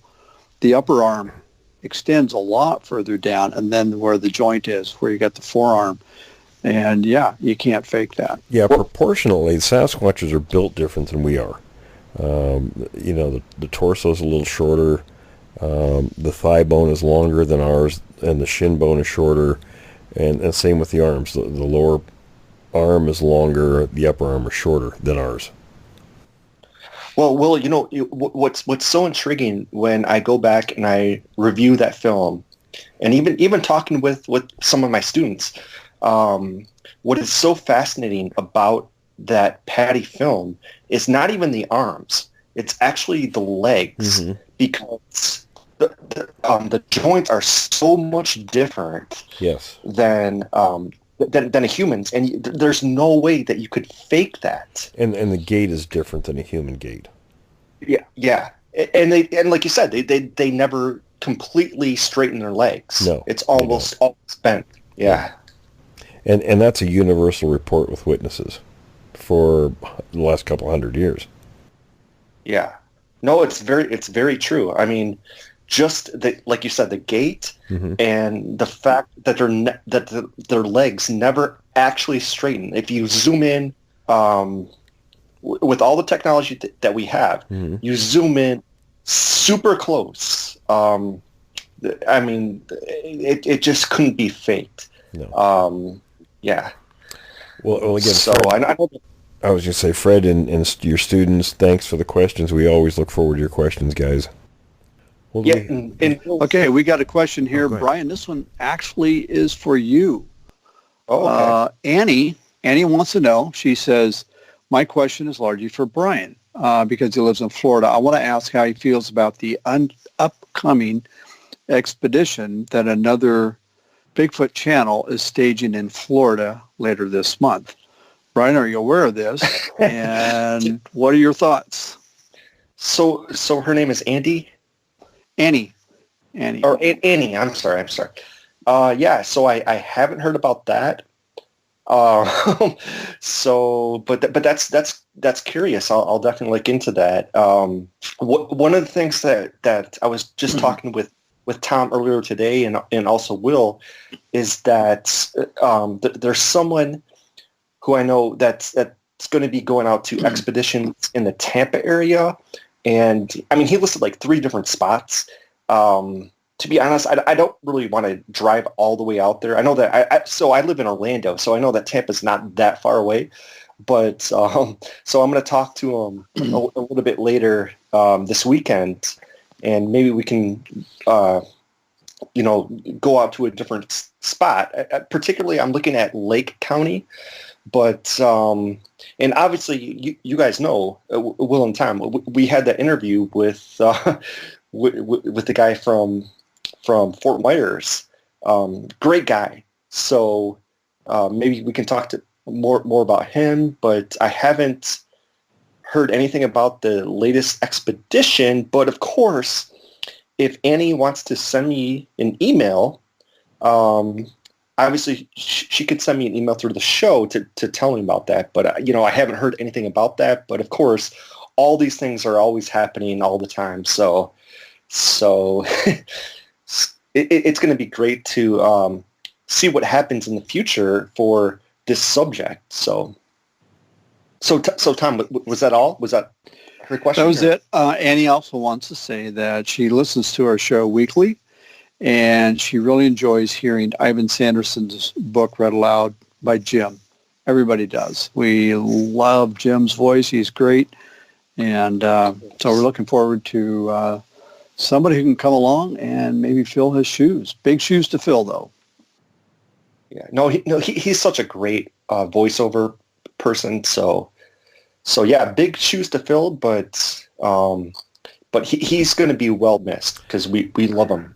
Yeah, and sorry, folks. I mean, for the time being, until we've got a couple of prospects, but until somebody kind of steps in, we're going to be running, previously aired readings from Jim, and we're hoping to get back on the track with Sanderson's book because we're 2 chapters in, and I don't want to leave people hanging. Hey, Will, let me ask you on this subject. I know we're almost out of time, but anyway, so are there any good Bigfoot books that have come out that you've seen besides yours, of course? I was just going to say, what do you mean? Mine, of course. but any others That's a plug, I know. No, but I mean, obviously, your own books about witness encounters, of course, are classic. But just to be honest, I don't look at the new books that come out. I mean, ever since I had to start using reading glasses, reading's become kind of a chore that I don't enjoy anymore. I used to love to read; was a voracious reader, but the glasses are my nemesis. So. No, totally. Hey, my own eyesight is kind of going. Well, it's still good, but I mean, I can definitely see myself using glasses at some point. Yeah, they gave me progressive lenses, and I hate the things because if you don't turn your head with the glasses, everything's kind of blurry in your periphery. So Yeah. And I tried to argue with the optometrist, and he says, no, that's what you need. So I wear them just when I sit in front of the computer or look at my phone. Well, what about LASIK, though? Have you thought about that? Or I'm thinking about it. I may do that here, this year sometime.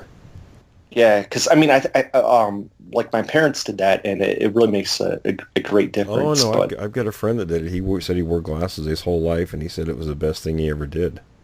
It was unusual looking at him without glasses or his contacts in. Yeah. Well, fellas, do we have any more questions, or are we ready to move on to the next segment? I think we've got them. I think that's it for my guys. Hey, Will, one final question. Sure. For this week, and then we can kind of wrap it up. Yeah. What do these creatures think about tents?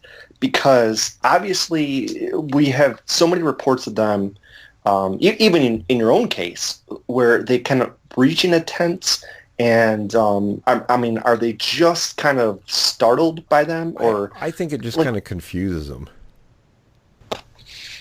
Right. Yeah. I mean, you hear lots of accounts of them poking them and doing stuff like that. I think it just kind of it sort of puzzles them, I think.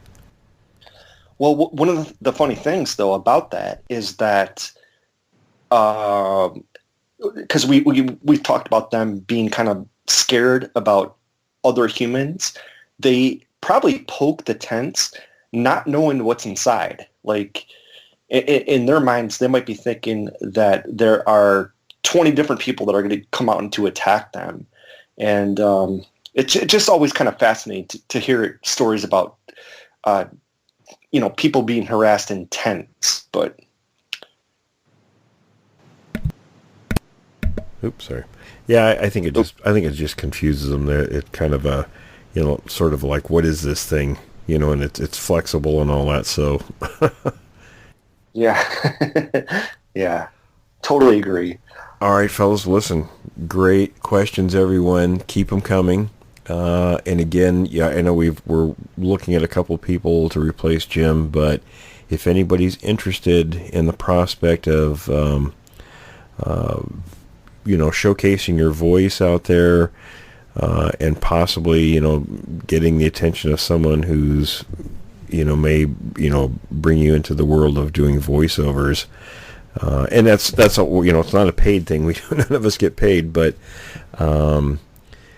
we want to give somebody that's got a great voice that exposure, and this is a great platform for that. So, if you're interested, get a hold of us, at the website.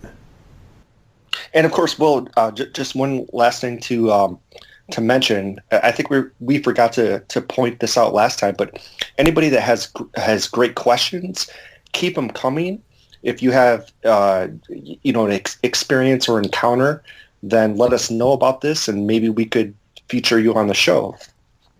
Yeah, we're always interested in having people who've had encounters, or if you've been in an area where a lot of encounters other people have had and are willing to share those with us. We're interested in hearing from you. Tom? Yeah, and if you want to reach us, questions plural, at creekdevil.com. We're all easy. Encounters, questions, anything you want to contact us for any reason, questions at creekdevil.com.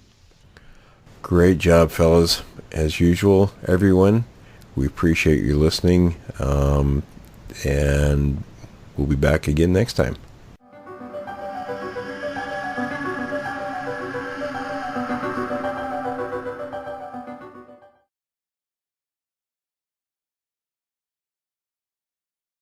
Welcome. These are a series of 5 stories being brought to you by William Jevning and are being narrated by me, Jim Sower. Story number 1, William Rowe's Sworn Affidavit. I, W. Rowe, of the city of Edmonton, in the province of Alberta, make oath and say, 1. That the Exhibit A attached to this, my affidavit, is absolutely true and correct in all details. Sworn before me in the city of Edmonton, province of Alberta, this 26th day of August, A.D. 1957. Signed, William Rowe. Witnessed by W. H. Clark, Assistant Claims Agent number DD2822. Exhibit A. Ever since I was a small boy back in the forest of Michigan, I have studied the lives and habits of wild animals. Later, when I supported my family in northern Alberta by hunting and trapping, I spent many hours just observing the wild things. They fascinated me. But the most incredible experience I ever had with a wild creature occurred near a little town called Tetwan-Cache, British Columbia, about 80 miles west of Jasper, Alberta. I had been working on the highway near Tetwan-Cache for about 2 years. In October 1955, I decided to climb 5 miles up Mica Mountain to an old deserted mine just for something to do. I came in sight of the mine about 3 o'clock in the afternoon after an easy climb. I had just come out of a patch of low brush into a clearing when I saw what I thought was a grizzly bear in the bush on the other side. I had shot a grizzly near that spot the year before. This one was only about 75 yards away, but I didn't want to shoot it, for I had no way of getting it out. So I sat down on a small rock and watched, my rifle in my hands. I could see part of the animal's head and the top of one shoulder. A moment later, it raised up and stepped out into the opening. Then I saw it was not a bear.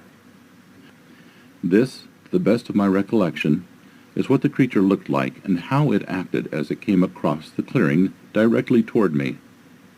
My first impression was of a huge man, about 6 feet tall, almost 3 feet wide, and probably weighing somewhere near 300 pounds. It was covered from head to foot with dark brown silver-tipped hair. But as it came closer, I saw by its breasts that it was a female. And yet, its torso was not curved like a female's. Its broad frame was straight from shoulder to hip. Its arms were much thicker than a man's arms, and longer, reaching almost to its knees. Its feet were broader proportionately than a man's, about 5 inches wide at the front and tapering to much thinner heels. When it walked, it placed the heel of its foot down first, and I could see the gray-brown skin or hide on the soles of its feet.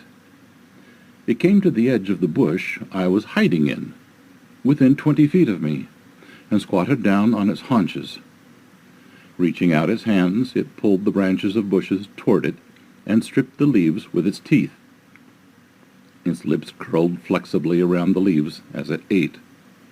I was close enough to see that its teeth were white and even.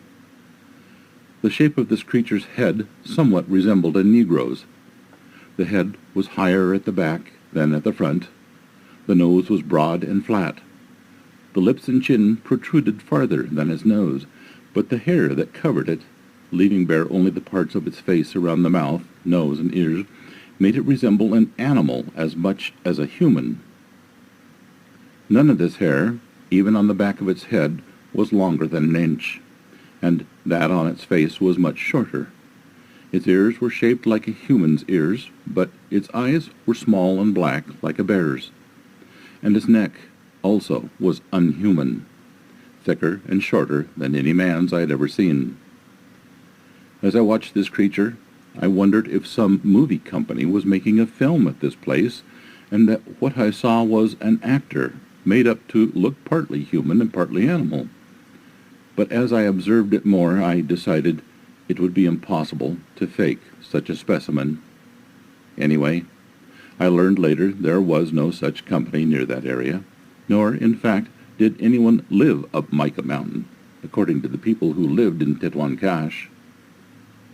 Finally, the wild thing must have got my scent, for it looked directly at me through an opening in the brush. A look of amazement crossed its face. It looked so comical at the moment I had to grin. Still in a crouched position, it backed up 3 or 4 short steps, then straightened up to its full height and started to walk rapidly back the way it had come. For a moment it watched me over its shoulder as it went, not exactly afraid, but as though it wanted no contact with anything strange. The thought came to me that if I shot it, I would possibly have a specimen of great interest to scientists the world over. I had heard stories of the Sasquatch, the giant, hairy creature that lives in the legends of British Columbia Indians, and also many claim are still in fact alive today. Maybe this was a Sasquatch, I told myself. I leveled my rifle. The creature was still walking rapidly away, again turning his head to look in my direction. I lowered the rifle. Although I have called the creature it, I felt now that it was a human being, and I knew I would never forgive myself if I killed it. Just as it came to the other patch of brush, it threw its head back and made a peculiar noise that seemed to be half laugh and half language, and which I can only describe as a kind of a whinny. Then it walked away from the small brush into a stand of lodgepole pine. I stepped out into the opening and looked across a small ridge just beyond the pine to see if I could see it again. It came out on the ridge a couple of 100 yards away from me, tipped its head back again, and again emitted the only sound I had heard it make. But what this half-laugh, half-language was meant to convey, I do not know. It disappeared then, and I never saw it again. I wanted to find out if it lived on vegetation entirely or ate meat as well, so I went down and looked for signs. I found it in 5 different places, and although I examined it thoroughly, could find no hair or shells of bugs or insects, so I believe it was strictly a vegetarian. This ends the reading of story number 1, William Rowe's Sworn Affidavit. Story number 2, My First Encounter by William Jevning. My first incident with a creature I could not explain was in summer of 1966. Our family traveled south down the Oregon coast. We crossed over into California, and Dad drove down past Crescent City. We drove back inland toward I-5. There were 5 of us in the car. Dad, Mom, my older brother, who was 16, myself, then 15, and my younger brother, who was 13. We spent the night in Dunsmuir, California. The place we stayed in had small cabins and was west of I-5. I do not know the name of the place. There were several cabins, maybe 10 to 12 of them, and a caregiver operator's home. The people working there were a couple in their late 40s. They had 3 large dogs that were shepherd mix. The dogs were very friendly, as my brothers and I played with them, throwing a tennis ball. It got dark early due to the thick forest and trees in the area. About 2 a.m. I awoke to the sounds of dogs whining. The dogs were chained up at the house of the caretakers. A mercury vapor lamp was lighting up the area between the house and our cabin. I believe the distance to be about 60 yards. I could see the dogs by the porch area of the house. They were whimpering and huddled together. I could see they were afraid and looking out near an outbuilding or garage. I looked towards where they were looking and saw in the street area a huge hair-covered creature walking. It was at least 8 feet tall and had long arms. It was just strolling on the small street, then into the woods. I was stunned. I did not know what it was, and I went back to bed, but did not sleep the rest of the night. Next morning the caretaker said something spooked his dogs, as they refused to leave the house after he fed them in the morning. I knew nothing of Bigfoot, and did not want to say anything about what I had seen. The next year, my parents bought property in Ashford in Echo Valley. We spent lots of time up there. Dad had a small 16-foot trailer, and the kids slept in a large tent. We saw elk and deer walk through our property all the time. We would also see them in the meadow area, where there were several apple trees. The elk would pick them off the tree, and the deer seemed to feed off whatever dropped from the tree. In the late 70s, we heard weird howling from across the Nisqually River. One night, we heard a very loud scream from down by the river. It sounded like a high-pitched woman's scream. Next morning, several people in the place commented about the screams. I, by then, had heard of Bigfoot, and I believed that it was what I saw in California. I was down at the river once collecting rocks to circle the fire pit, and I heard grunting from across the river. I left right away, not bothering to take the rocks. In about 1982, a large group of our friends were camping on the property in an old army tent. My younger brother was sleeping next to the tent sidewall. His girlfriend was next to him, and several others were in the tent. He was startled awake when a large, hairy hand reached under the sidewall and grabbed his arm. He yelled, and everyone was awakened. He was so shook up, he armed himself, built up the fire, and locked himself in his truck. He was in his late 20s at the time, and was out of the Army. After that, I only went there on day trips, and never camped there again. I know that there are Bigfoot creatures. I have heard them, seen them, smelled them. I don't hunt or fish, or go on my own up in the area unless I am armed. Talk to the people in Echo Valley, and ask them what they have seen or heard. This ends story number 2, My First Encounter by William Jevning.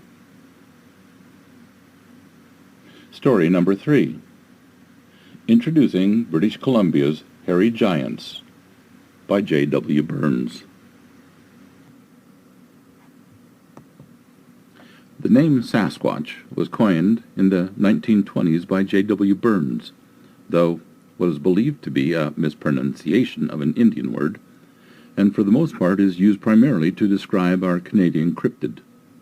Many indigenous peoples have varying terms for the wild ones and the forest fathers, but it was through J.W. Burns's writings and articles about the creature that this particular name has become known worldwide. The name Bigfoot first appeared in the October 5, 1958 copy of the Humboldt Times as a headline to an article written by the paper's editor, Andrew Genzoli, on a local man named Jerry Crew, who had shown up at the paper's office with a plaster cast of a footprint found in Bluff Creek Valley. British Columbian stories about encounters and footprints have been recorded by Indians and settlers alike going back over 100 years. But an oral history of Sasquatch encounters by British Columbia Indians goes back much further. J.W. Burns spent many years as a teacher on the Chehalis Indian Reserve beside the Harrison River, about 60 miles east of Vancouver, British Columbia. He wrote numerous articles and stories, which were published in the Vancouver newspapers of the day. He was keen to write about the encounters which local Indians were stated to have had with the hairy giants, including an article in a major national magazine in 1929, Maclean's Magazine, April 1st issue. While those stories certainly did not convince non-Indian society that such creatures actually existed, they did make Sasquatch a household name, so much so that they even named a local inn after the creature. A collection of strange tales about British Columbia's wild men as told by those who say they have seen them are the vast mountain solitudes of British Columbia, of which but very few have been so far explored, populated by a hairy race of giant men, ape-like men. Reports from time to time covering a period of many years have come from the hinterlands of the province that hairy giants have been occasionally seen by Indian and white trappers in the mountain vastness, far from the pathway of civilization. These reports, however, were always vague and indefinite, for the reason that no person could be found, or at least nobody came forward with the information that they had obtained a close-up view of these strange creatures. Persistent rumors led this writer to make diligent inquiries among old Indians.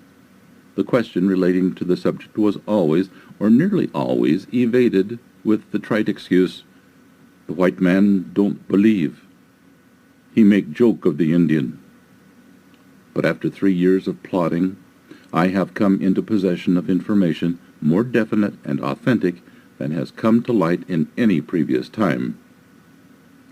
Disregarding rumor and hearsay, I have prevailed upon men who claim they had actual contact with these hairy giants to tell what they know about them.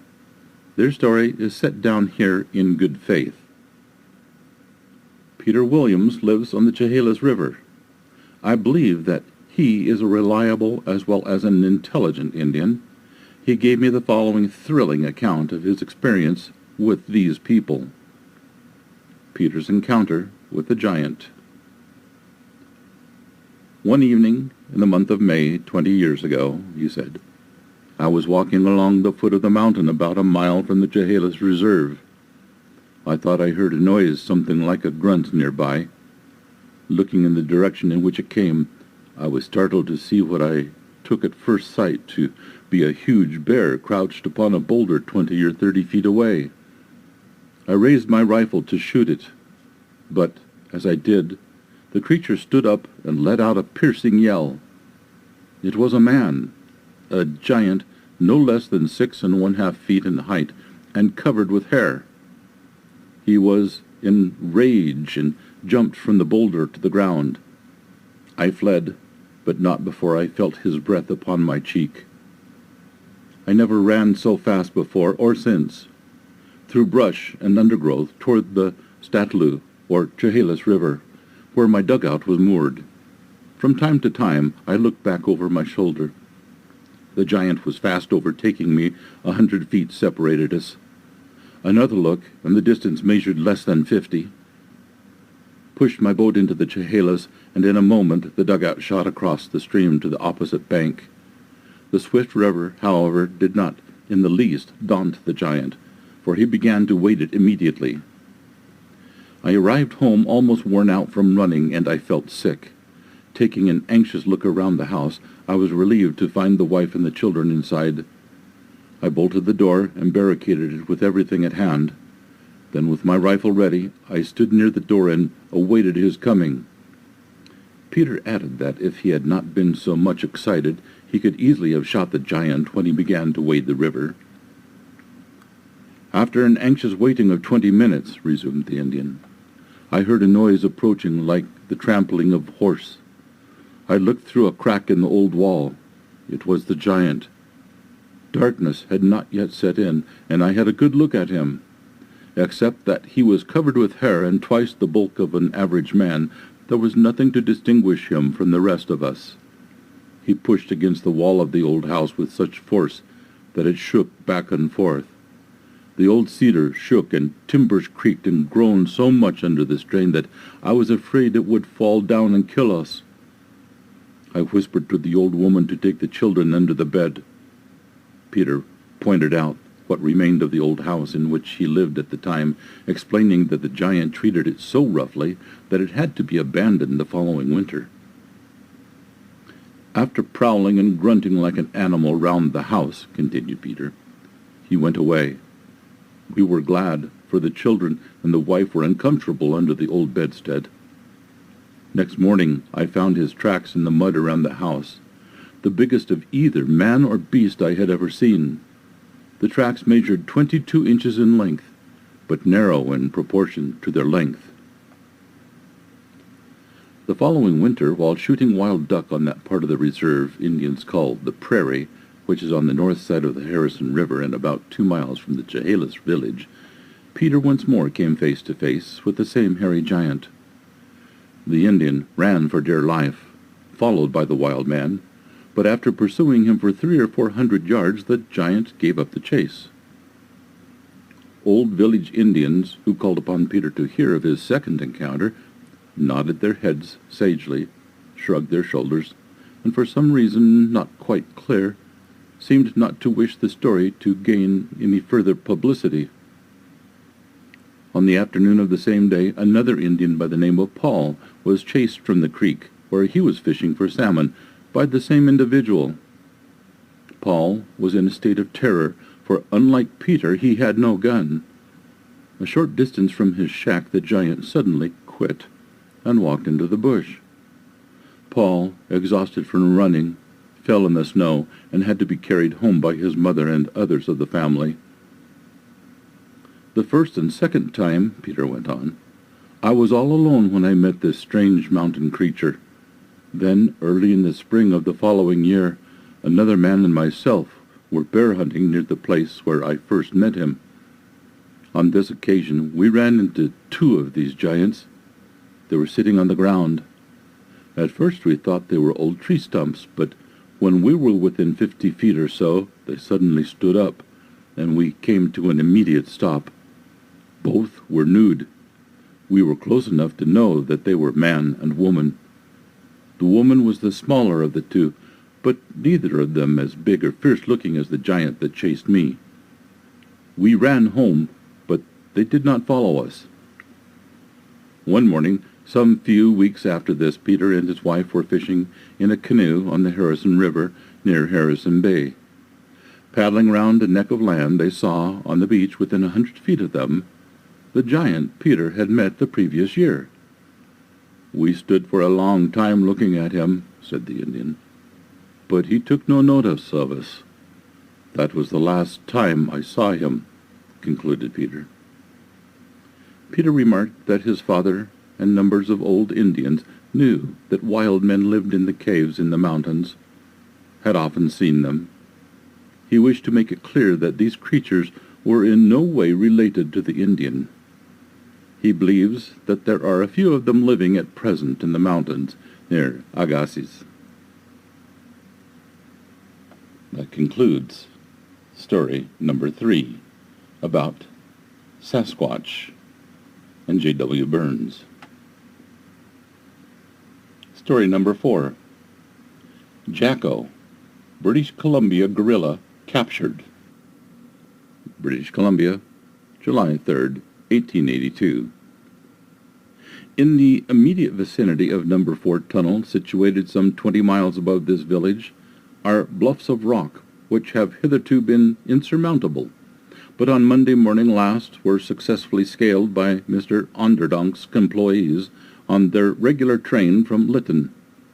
Assisted by Mr. Costerton and the British Columbia Express Company's messenger, and a number of gentlemen from Lytton and points east of that place, who, after considerable trouble and perilous climbing, succeeded in capturing a creature which may truly be called half man and half beast. Jacko, as the creature has been called by his captors, is something of the gorilla type, standing about 4 feet 7 inches in height and weighing about 127 pounds. He has long, black, strong hair and resembles a human being with one exception. His entire body, except his hands or paws and feet, are covered with glossy hair about 1 inch long. His forearm is much longer than a man's, and he possesses extraordinary strength, as he will take hold of a stick and break it by wrenching it or twisting it, which no man living could break in the same way. Since his capture, he is very reticent, only occasionally uttering a noise, which is a half bark and half growl.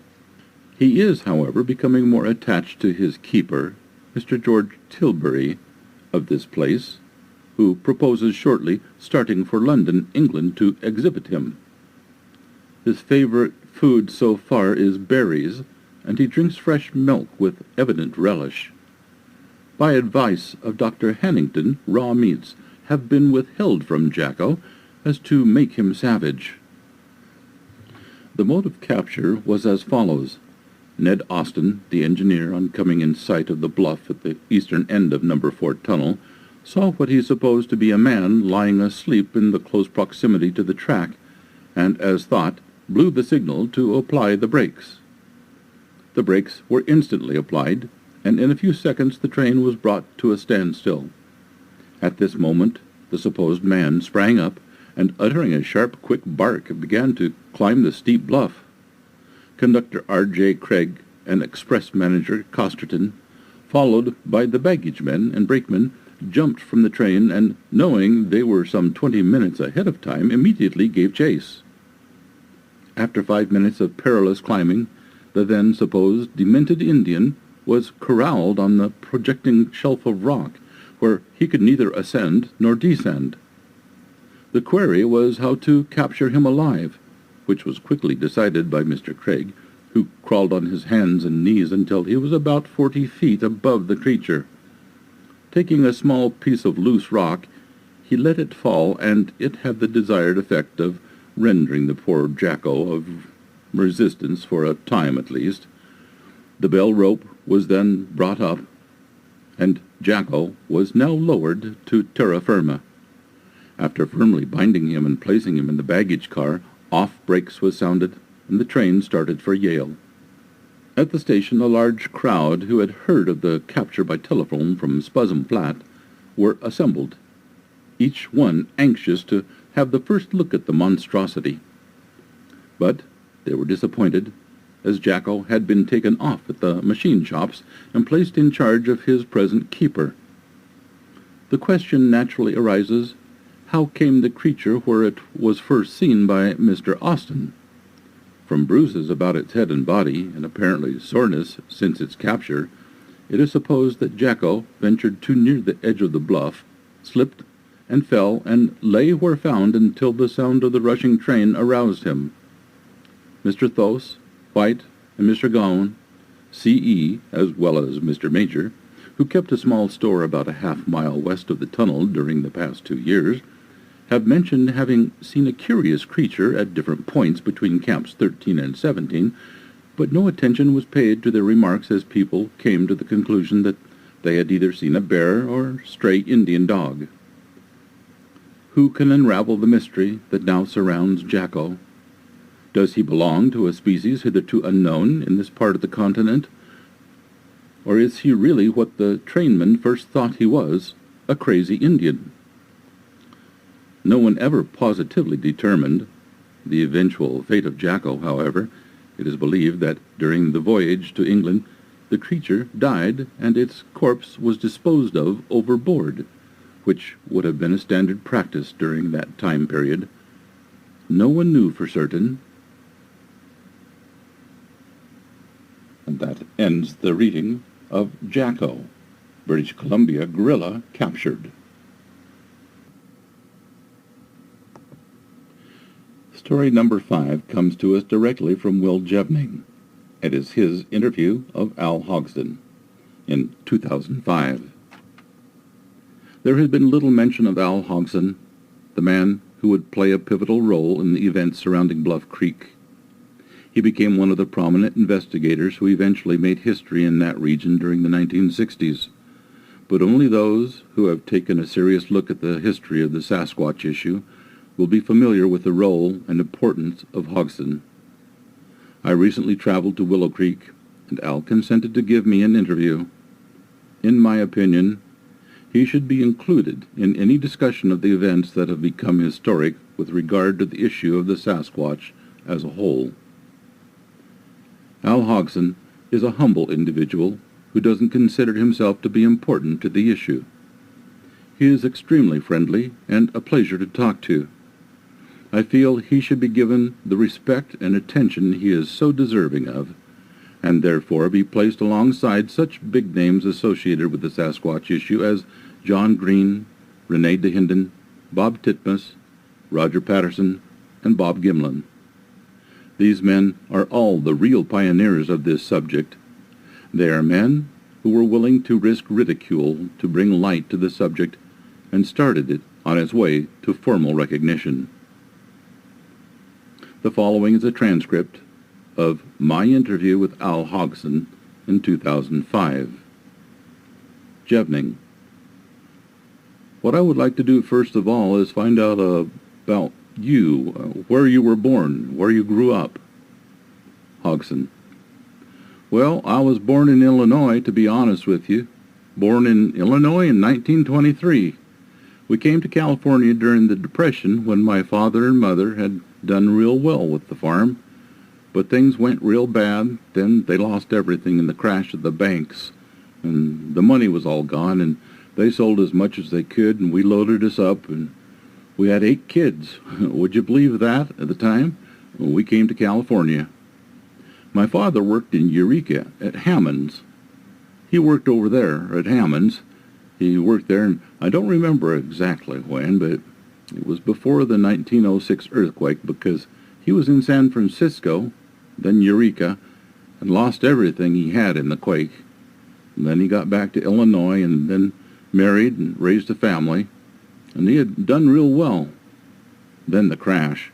So we moved here to Eureka, and Hammond's was closed.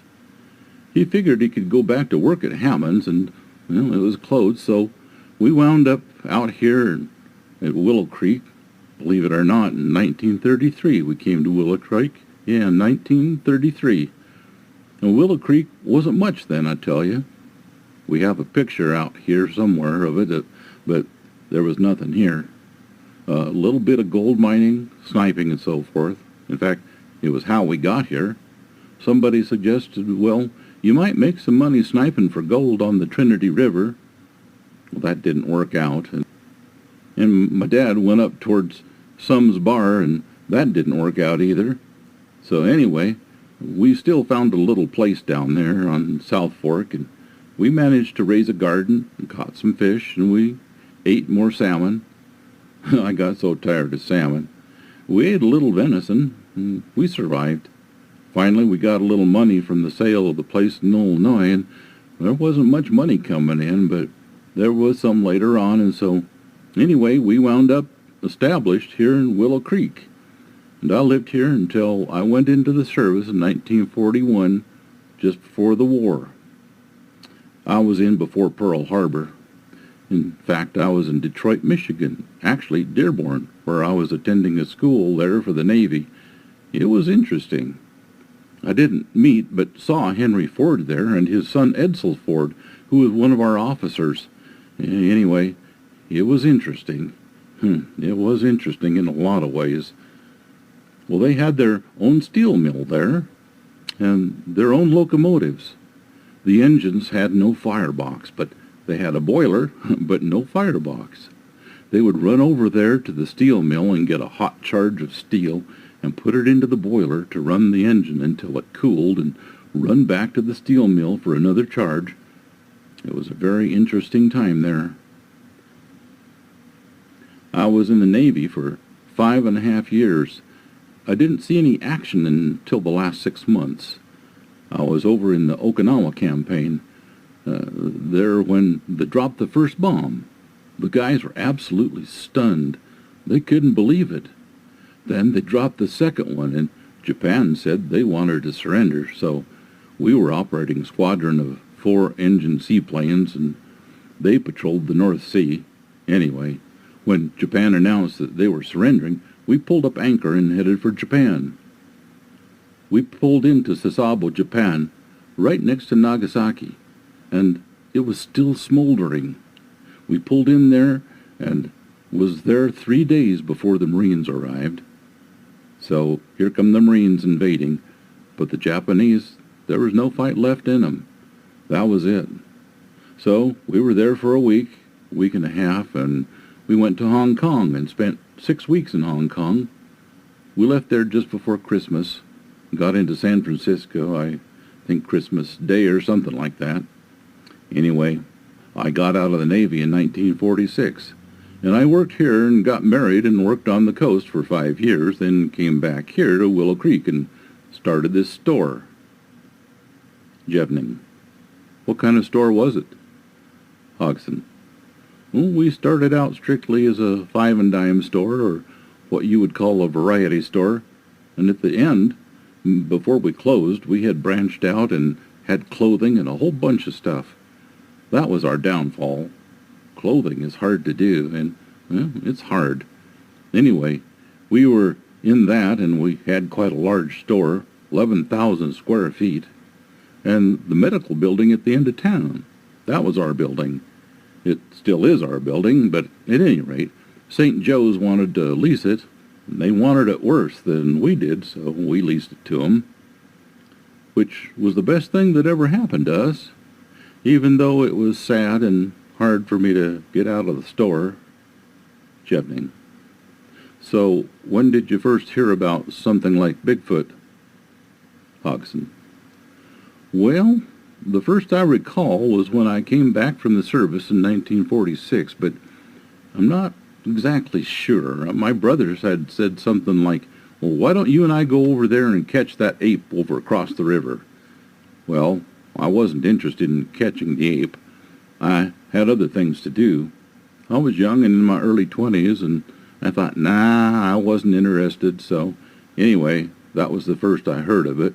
And of course, nobody said it was a Bigfoot or a Sasquatch or anything. The word I heard was ape. And we all heard it over there, and it was over here just a couple of miles. Jevning.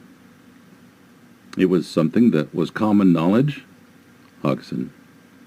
Yeah, well, over there, and everyone had heard it, and no one knew what it was. And fact is, one man, he wouldn't believe it wasn't animal. It had to be an animal. That was here, just something wrong with it. He said he thought it was a bear with a broken jaw. Fact is, it wasn't too many years ago before he died, the man. He's been gone several years now, but we still had the store, and he was here in the store, and I said to him, what do you think that was over there? And he said, well, I think it was a bear with a deformed throat. Jevning. This was because of the noises they heard? Hodgson.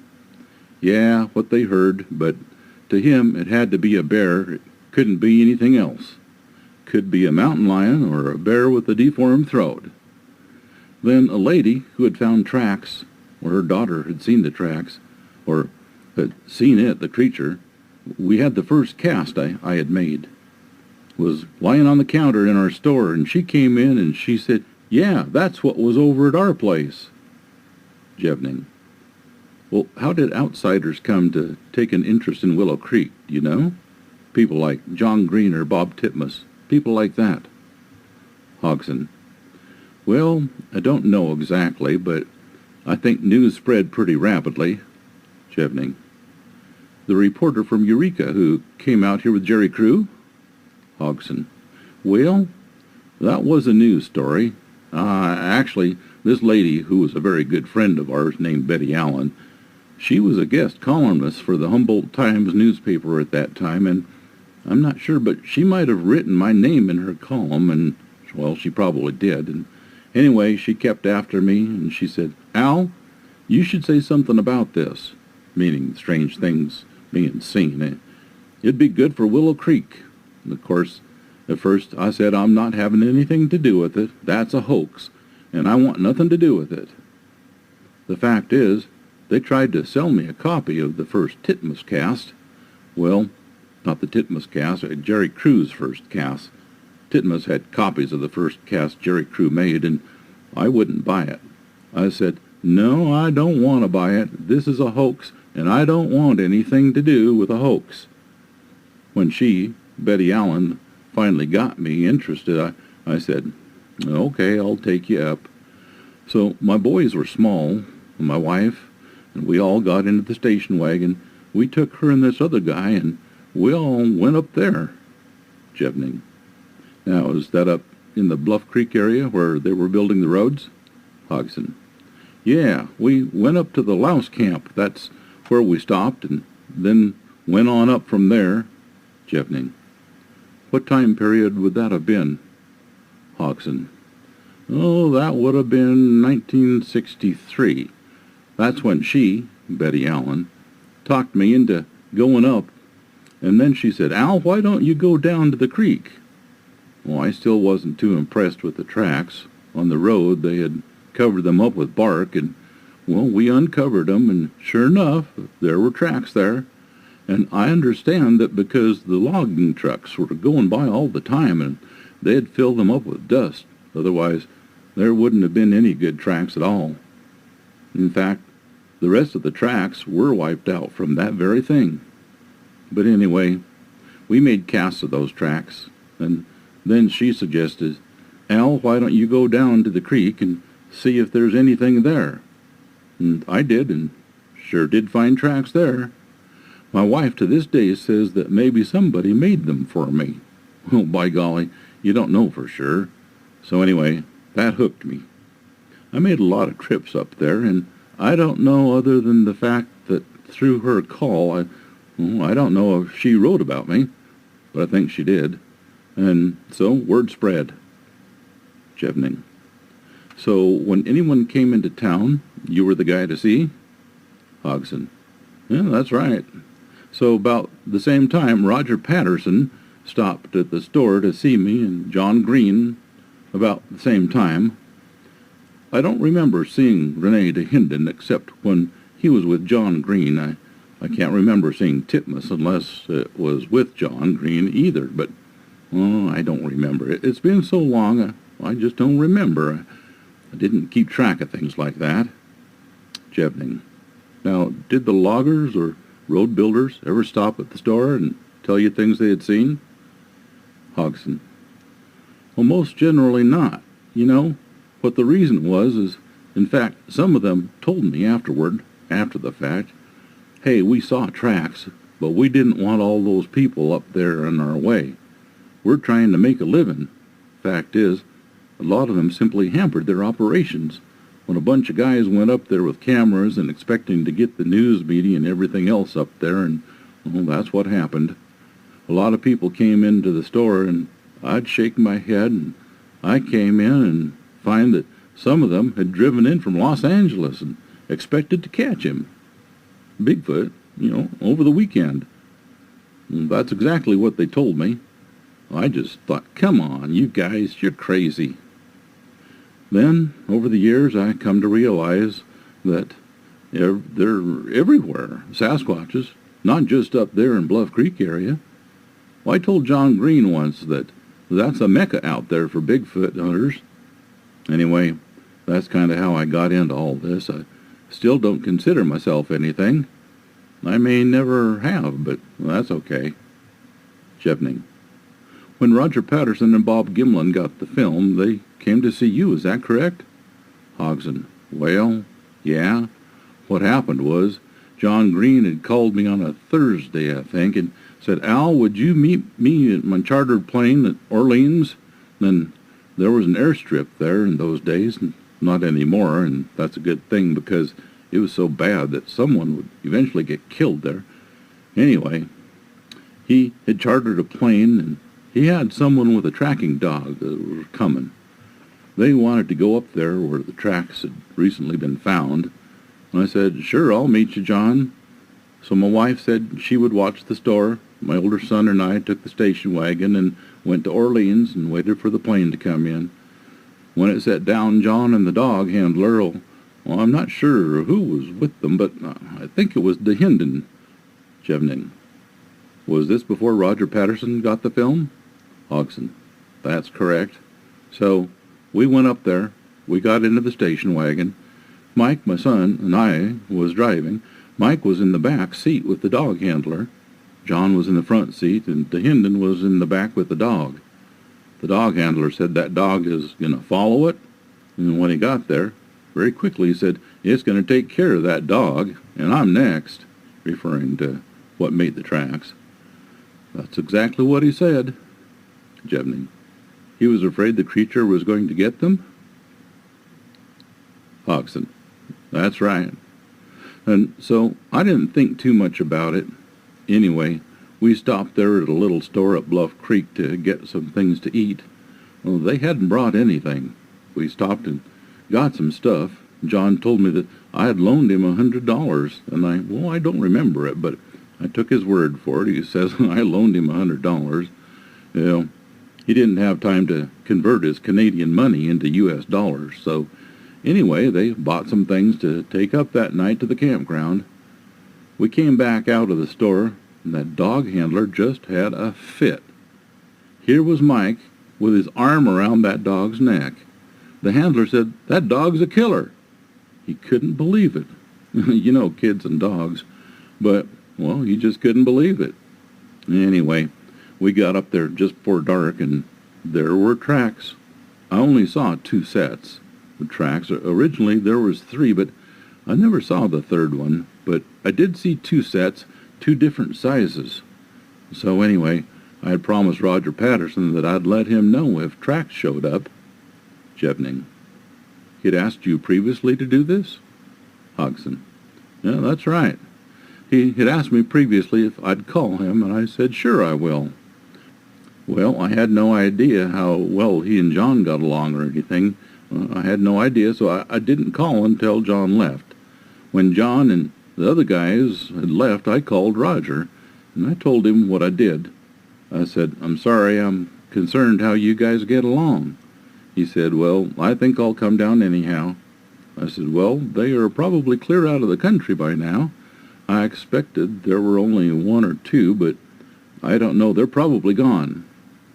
And he said, well, I've been wanting to come down anyhow. I think I'll come down, and that's the last I heard from him until the day he took the film, and he stopped in from the store and told me. Al, he says, I got a picture of the son of a buck. Anyway, that's what happened there, and since then, long after that, only a couple years ago, I found out who found the tracks in the first place. I know the guy, and hesitate to reveal his name because I'm not quite sure if he would want it known. He's an Indian fella, and believe it or not, it's taken me a long time to talk to some of these people who were involved in some of these things. I'm not concerned about talking to them. I've talked to them about other things, but not about this. Hesitant about doing something to stop the trust, between us, so I don't do that, reveal identities for that reason.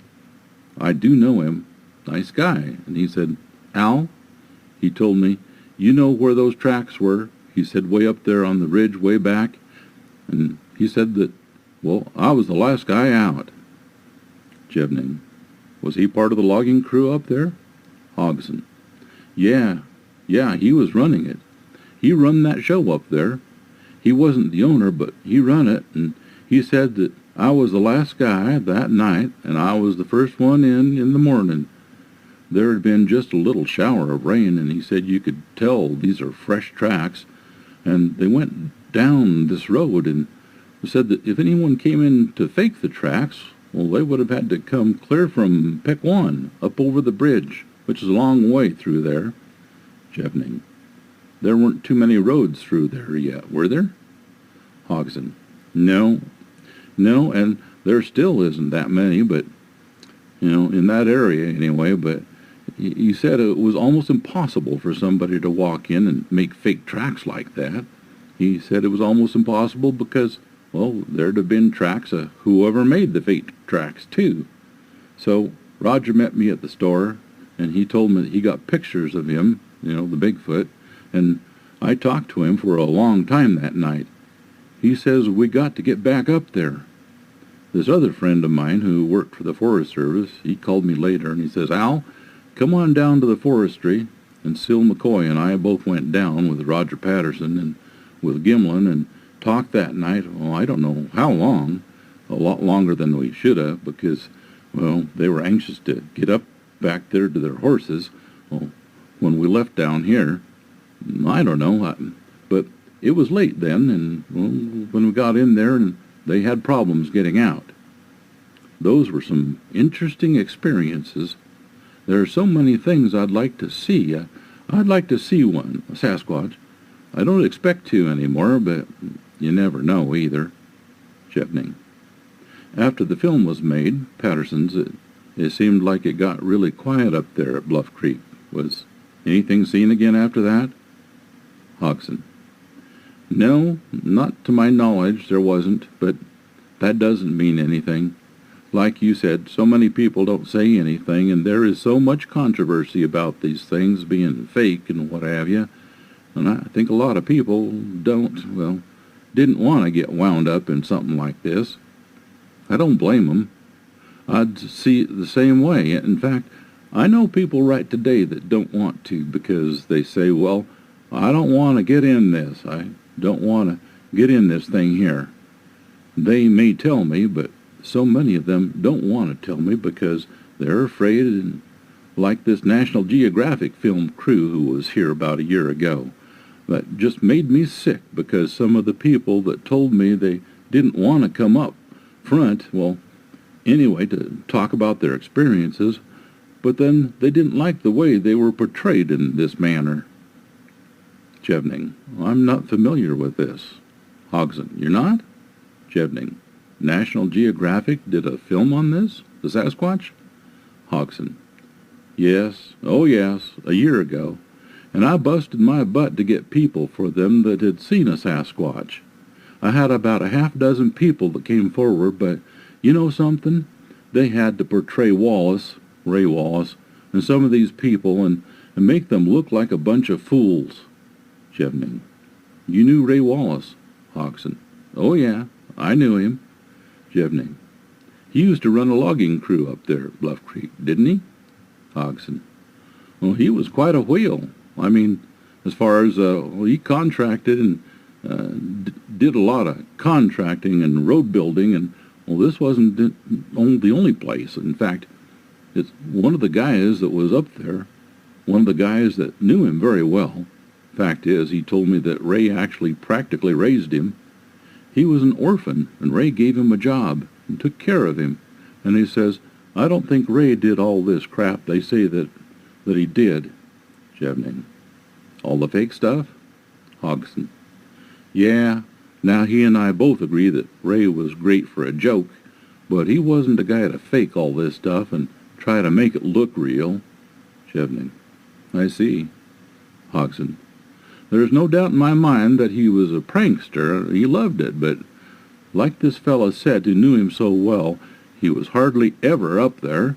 He was out someplace else bidding on more jobs to keep his crews working. Jevning. Another thing I was interested in was, how did you come about putting the museum together? Hodgson. Well, you know, the museum was put together here initially by a group of Willow Creek people, including my sister, and I had a small part back, well, nothing really important. And I understand initially, according to her, my sister, my son, the youngest son, mentioned to her husband, who is now deceased, that, oh, too bad we don't have a museum for some of the local stuff, not Bigfoot. And so consequently, they wound up putting this together with that group of people from Willow Creek, from all different walks of life. And so then when Bob Titmus died, well, he made it known to John Green that he'd like for his things would, come up here, providing that he would have a separate room. He said, no, we don't want it in a little corner, but in a separate room.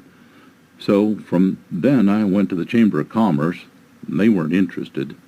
And I went to the museum board, and, well, they went for it. One guy, though, was so dead set against it, about being hoaxed. Well, he resigned from the board. At any rate, that was how they built that wing over there. They raised $100,000 when they built that. We talked to the local Chrysler agency and put on golf tournaments to pay for it, and then Simpson Logging and some others donated a lot of materials and built that building. Jevning. Do you get a lot of people that come through and show a lot of interest in the museum?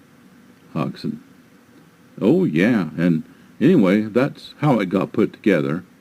Some people are die-hard skeptics yet today who say, Bigfoot. We don't need Bigfoot, of all things. One of the people that thinks this way was the executive secretary of the Chamber of Commerce, and, well, her husband worked for the Forest Service for years, and he was a friend of mine, and never saw anything. So to her, it doesn't exist because her husband never saw anything. But that's the way she is. It's ridiculous. It's hard for me sometimes because this has brought more people to Willow Creek. Jevning.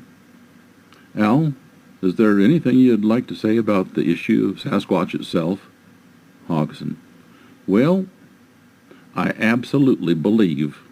I've come to believe they exist. It took me a long time to come to that conclusion. Fact is, when I really positively become a believer was during putting all this together here. I'll tell you why. I don't have any idea where your religious beliefs are, but what happened, we at the time had a Bible study at our house every Friday night. After this one Friday night, after we had put the museum together, I told the Bible study that night what had happened, and then when everyone had left except this one couple, Well, the wife came up to me and she said, "Al, you know, I saw one." She told me, and she said, "I don't want you to tell anyone. My family laughed at me too much already. I don't want more people laughing at me." And so that is why I truly became a believer. There was no doubt in my mind she wasn't lying. And they had a hunting cabin somewhere below Mark's Ferry there and back up a ways. They were hunting and, well, she wasn't hunting, but she was at the cabin, and she and her mother were sitting outside on lawn chairs, and her son come up the road. Apparently the road, come up where they could see, and she said she saw it coming, and she said, "There's something following him." And as it got closer, she saw what it was, and it got up there, and she said it just stood right there and looked at her. She could tell me right away exactly what it looked like. Jevning: "Well, Al, that should do it. Thank you. I sure appreciate the interview." Hodgson: "Well, I hope it'll help you, and maybe people will find it interesting. I wish I could remember more of the details of the things that happened here, but I really didn't pay attention. I did and I didn't. I knew Jerry Crew. I knew him well and never asked him about it. The things what happened around the Bluff Creek area in the 1950s, I saw him many years afterward and still didn't ask him about it. And what really got me was he wasn't alone when he took those first casts of tracks. There was a fellow by the name of J.Q. Hunter and another named Jess Pascal with Jerry Crew. That information was not known until the symposium 2 years ago. On a Saturday, they went up there and they found tracks. They didn't have any plaster of Paris, no camera, nothing. So they came back to Willow Creek to get plaster of Paris. Well, it was too late that night, so they went up Sunday. Well, Jerry and this other guy went up. J.Q. Hunter couldn't go because he was preaching that Sunday. He was the pastor there at the Bible church. So the two of them went up and they made those casts. I knew all those people. They were such great people. Although Al Hodgson is seldom mentioned in books written about the Sasquatch, he is one of the pivotal sources in the history of this subject, as were the events that took place in Bluff Creek, Northern California, between 1957 and 1967. These really captured the public's attention on the subject. Today, with the passing of time and people who were directly involved in some of the important events that brought the subject of the Sasquatch to the public consciousness, controversy about those events abounds, and, unfortunately, it is being created by those eager to gain attention and notoriety by any means, positive or negative. For example, Jerry Crew's plaster cast impressions of some of the footprints he and other workers found around their equipment at the work site are today being called into question by members of Ray Wallace's family. They claim that Wallace made wood feet to play a joke on workers. However, Roger Patterson wrote about Wallace's reaction when he saw the footprints that work crews had found, and he was as mystified as the others. Furthermore, Al Hodgson, who knew Ray Wallace well, stated that he never believed that Ray was behind any hoax. The fact is that footprints have been found literally by the thousands of various sizes over decades prior to the Bluff Creek finds and long after Wallace's death. This in itself lends credibility to the findings. Al Hodgson became the person to contact when outsiders such as John Green and Rene DeHinden came to Bluff Creek. Hodgson knew many of the workers who discovered strange footprints, and he knew them to be honest individuals.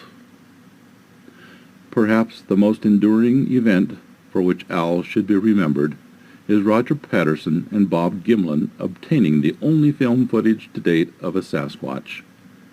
Al said that Patterson had asked him to notify him if tracks showed up. So after the trip Green and DeHinden made in September 1967 with the tracking dog, where footprints were found, Al did just that. And the rest is history. this ends the reading of the 5 stories. Thank you for listening.